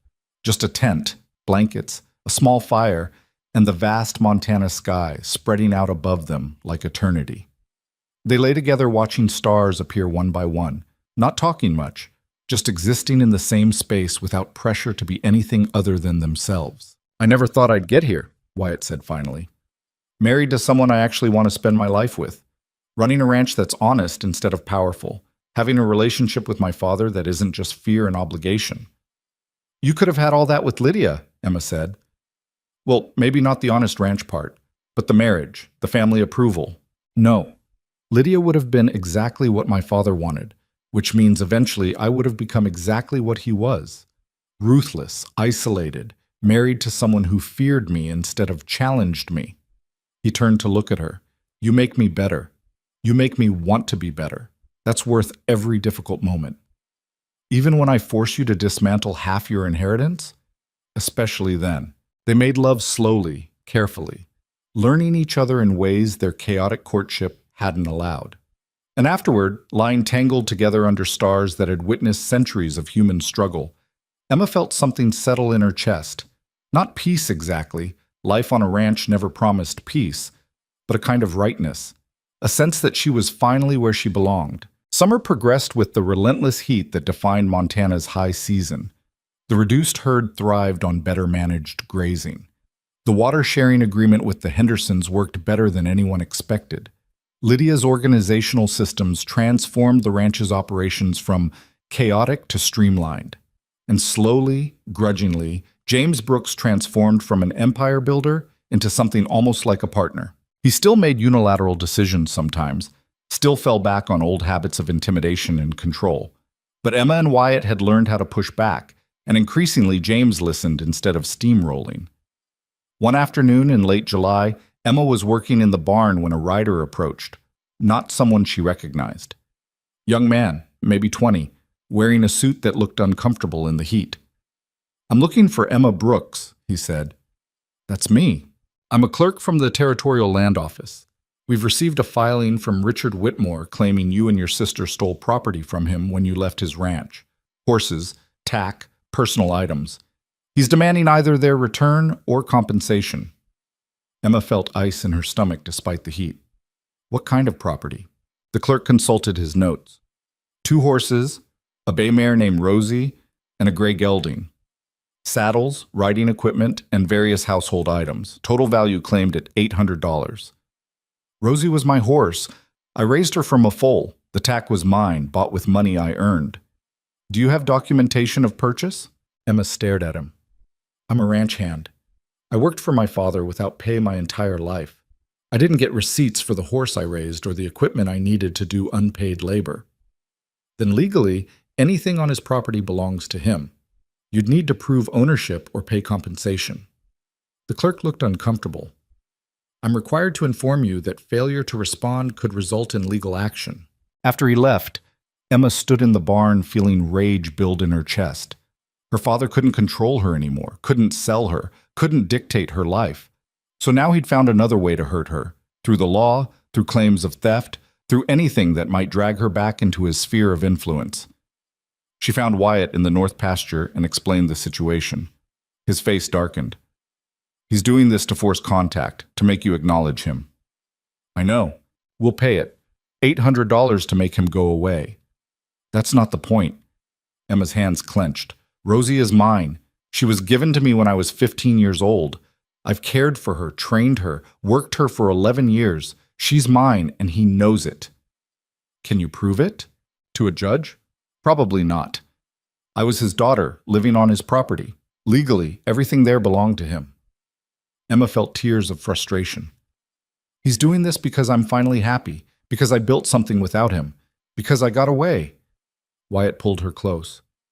"Then we pay the $800, and we never think about him again. We don't let him have power over you anymore." But Emma couldn't let it go. That night she sat in the kitchen with Lydia, both of them staring at the legal notice.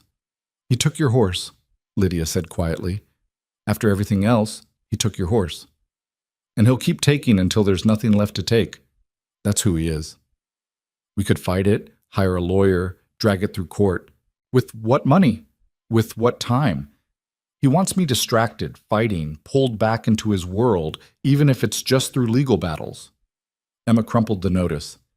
"He wins either way. We pay him or we fight him, and both options give him exactly what he wants, acknowledgement that he still matters."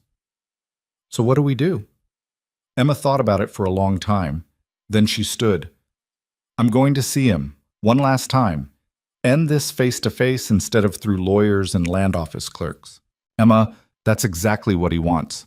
I know, but he's going to get it on my terms, not his."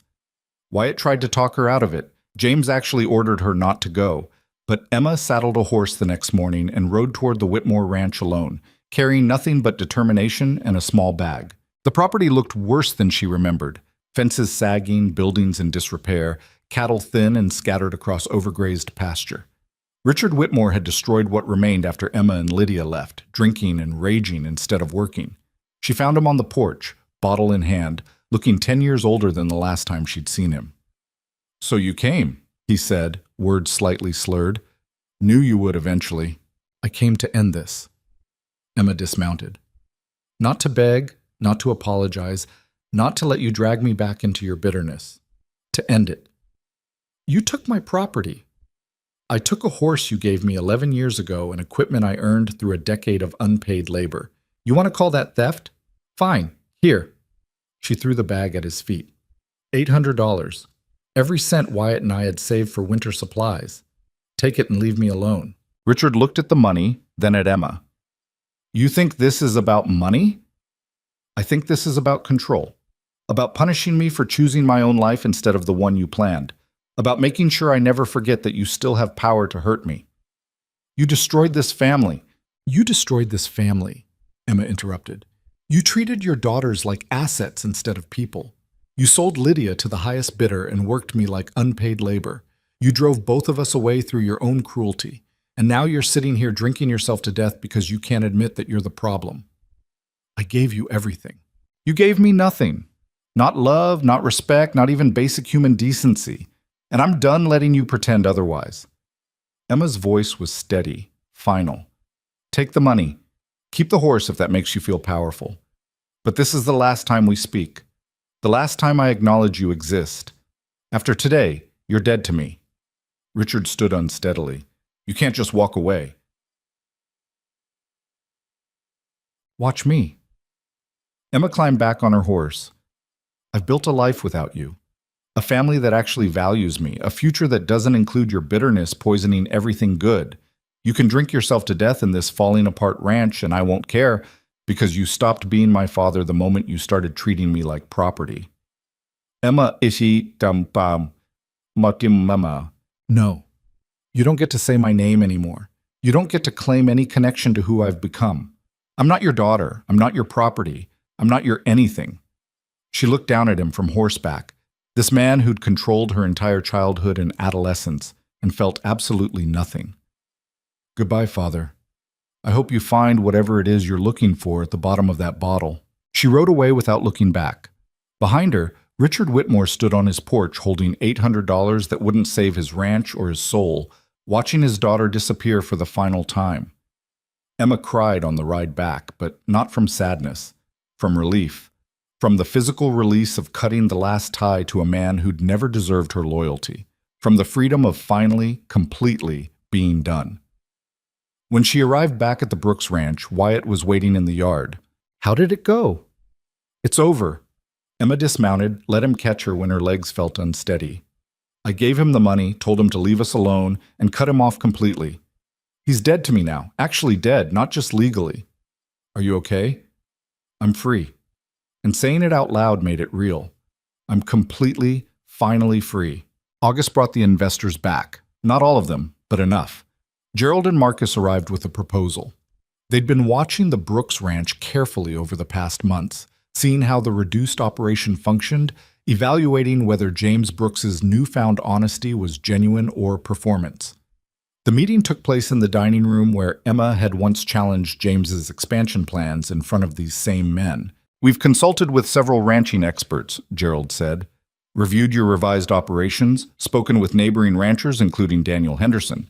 The consensus is that you're running a sustainable operation now, not an aggressive land grab. That's good to hear, James said carefully. It's more than good, it's investable. Marcus slid contracts across the table. We're prepared to reinvest, but with conditions. Emma remains involved in all operational decisions. Lydia continues managing the financial systems.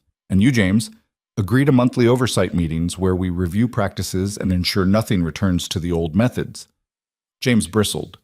You're asking for control of my ranch. We're asking for oversight of our investment. There's a difference. Gerald's voice was firm. The Brooks Ranch under your old management was a liability waiting to explode. Under this new model, with your son's integrity, Emma's practical knowledge, and Lydia's financial discipline, it's something we believe in. So I'm being managed by my investors and my own family? You're being held accountable, Emma said, which is what should have happened years ago. James looked around the table, at Wyatt, at Emma, at Lydia, with her perfectly organized ledgers, at the investors who'd once courted his favor and now demanded his compliance. A year ago, he would have thrown them all out, would have raged about respect and control and empire, but Catherine's letters still sat in his desk drawer. Proof of what unchecked ambition had cost him. Proof that his wife had died ashamed of what he'd become. All right, James said finally, but I want it documented that while I accept oversight, I'm still the majority owner. This is still the Brooks Ranch, built by Brooks' determination, even if that determination was sometimes misguided. Agreed, Marcus said. The contracts were signed, the investment was secured. The ranch had a future that was smaller than James had envisioned, but more solid than what he'd built on fraud. After the investors left, James poured himself a whiskey and raised the glass toward Catherine's portrait. I hope you're watching this, he said quietly. Hope you see that I'm trying. Probably failing, but trying. Emma stood beside him, looking at the woman she'd never met but somehow knew intimately through her letters. She'd be proud, Emma said, of the trying. That's what mattered to her. How do you know? Because trying meant you chose to change instead of defending who you were. That's the hardest thing a person can do. James looked at her. You really believe people can change? I've seen it happen. I'm watching it happen. Emma nodded toward the portrait. She believed it too. That's why she left those letters. She was giving you a chance to prove her right. I spent 15 years proving her wrong. Then spend the next 15 proving her right. You've got time. Fall came to Montana in a rush of gold and crimson, the landscape transforming overnight from summer green to autumn fire. The ranch prepared for winter with a confidence born of honest sustainability. Cattle were rotated to final grazing. Supplies were stocked. Repairs were completed. And Emma stood on the ridge overlooking the valley, 7 months pregnant and trying to catch her breath after the climb. Wyatt found her there, wind whipping her hair around a face that had gained softness and strength in equal measure. You're supposed to be resting. I've been resting all morning. I needed air. Emma watched the land spread out below, reduced holdings, honest boundaries, property that was actually theirs instead of stolen. It's beautiful up here. It is. Wyatt wrapped his arms around her from behind, hands settling on the swell of her stomach. You think our daughter will love it like you do? Daughter? You're assuming. Mother's intuition, Emma laughed. You don't have a mother. I have you. Close enough. He was quiet for a moment. What should we tell her? About how all this started? The truth. That her grandfather built an empire on fraud, and her grandmother died trying to stop him. That her parents chose honesty even when it cost everything. That her Aunt Lydia learned strength by losing security. Emma leaned back against him. And that love, real love, the kind worth having, starts with choosing each other, even when it makes no sense. That's a heavy story for a child. She's a Brooks. She'll be strong enough to carry it. They stood together on the ridge as the sun climbed toward noon, two people who'd been invisible and desperate and broken, finding something like peace in the ruins of empire. Below them, the ranch continued its work. Tom Gardner directed cattle movement with efficiency born of 40 years' experience. Maria prepared noon meal for hands who'd become family. Lydia sat in the ranch office, managing books with precision their father had never valued until it was almost too late. James moved between buildings, still driven, still demanding, but channeling that intensity towards sustainability instead of domination. And everywhere, in every corner of the smaller, honest operation, Catherine Brooks' legacy lived. Not in the empire James had tried to build, but in the integrity her letters had demanded, in the honesty her death had required, in the second chance she'd left hidden for 15 years, waiting for someone brave enough to use it. Do you think she's watching? Wyatt asked, following Emma's gaze down to the ranch. My mother? I think she left us everything we needed to fix what she couldn't. That's better than watching. Winter came hard that year, but the ranch was ready. Smaller herds meant adequate hay. Honest water rights meant no disputes when ice-locked creeks. Reduced debt meant breathing room when unexpected problems arose. Emma gave birth on a January morning so cold the windows frosted over, bringing a daughter into the world with her mother's gray eyes and her father's determination. They named her Catherine, which made James cry for the first time Emma had ever witnessed. She would have loved this, he said, holding his granddaughter with shaking hands. Loved you, loved all of it. Then live like she's watching, Emma said. That's how we honor her. Spring returned as it always did, bringing green to frozen ground and hope to operations that had survived another brutal winter. Emma walked the fence lines with Catherine strapped to her chest, teaching her daughter the land the way Emma's father had never bothered to teach her. This is where the Brooks property meets Henderson land, Emma told the baby, who couldn't possibly understand. Your grandfather stole it once, then gave it back. That took more courage than taking it ever did. Lydia had started courting one of the ranch hands, a quiet man named Ben, who loved numbers almost as much as she did. They spent evenings reviewing ledgers together, which sounded boring but apparently worked for them. You're happy, Emma said one afternoon, watching her sister laugh at something Ben had said. I'm building something. That's better than happy. Lydia looked at Emma. You taught me that. Choosing your own life instead of accepting what you're given. I didn't teach you anything. You learned it yourself. Maybe, but you showed me it was possible. Lydia squeezed her hand. Thank you for not leaving me behind. The ranch found its rhythm over the following years. Not explosive growth, not empire building, just steady, sustainable operations that supported the families who depended on it. James never fully lost his edge. Some men were shaped too deeply by ambition to completely change, but he learned to channel it differently, to build partnerships instead of crushing competition, to value integrity alongside profit.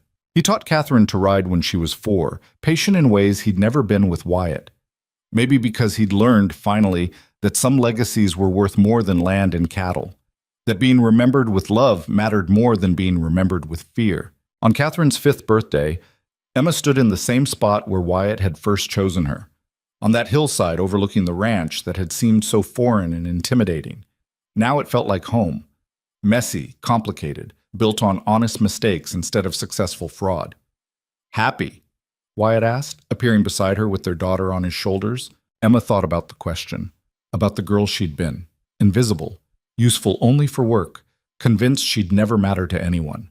About the terror of choosing the unknown over the familiar, about every difficult moment since, every fight, every risk, every decision that could have destroyed everything. I'm exactly where I chose to be, Emma said. And it was enough, more than enough. It was everything. Years later, when Catherine was old enough to understand, Emma would tell her daughter the whole story. About the grandfather who built an empire on theft, and the grandmother who died trying to stop him. About the aunt who learned her own strength by losing everything safe. About the great-grandfather who'd sold daughters like cattle and paid the price in loneliness. But mostly, Emma would tell her daughter about choice, about the terrifying, liberating power of choosing your own life even when it makes no sense to anyone else. Because that was the real legacy Catherine Brooks had left. Not letters exposing fraud, not evidence of corruption, but proof that one person's courage could change everything. That speaking truth mattered. That integrity survived even when the people who embodied it didn't. Emma had inherited that legacy not through blood, but through action. Through refusing to stay invisible. Through demanding honesty even when convenient lies would have been easier. Through choosing love that required effort over comfort that required submission. And now she'd pass it to her daughter. Not as burden, but as possibility. Not as expectation, but as example. The ranch spread out below them in all its imperfect glory, smaller than James had dreamed, more honest than he'd ever planned, sustainable in ways empire never could be. Cattle grazed on fairly accessed water. Fences marked honestly negotiated boundaries. Workers received fair wages for genuine labor. It wasn't perfect. Some days were brutal. Some years lost money. Some decisions backfired spectacularly. But it was theirs, built on truth instead of theft, maintained through partnership instead of domination, passed down through generations who would know how it was earned and what it cost. That was worth everything. Emma took her daughter's hand, felt Wyatt's arm around her shoulders, and looked out over land that had witnessed fraud, redemption, and transformation. "Tell me the story again," Catherine said, as children always do, "about how you and Papa met." Emma smiled. "Well, it started with an impossible choice." And she told the story one more time, because some stories deserve endless repetition. Stories about people who were invisible finding themselves seen, about empires built on sand crumbling to make room for something solid, about daughters who refused to be property and carved out their own definitions of worth. Stories about choosing the terrifying unknown over the familiar prison. Stories about love that starts with respect and builds toward partnership. Stories about legacy that matters more than wealth. The sun set over the Montana Territory, painting the mountains in shades of gold and crimson. Tomorrow would bring new challenges. There were always new challenges. But tonight, Emma stood with her family on land they'd fought to make honest, and felt the particular satisfaction that comes from building something that lasts for the right reasons. Not because it was perfect, but because it was true. And truth, Emma had learned, was the only foundation strong enough to support real love, real family, real life. Everything else was just performance, and she was done performing.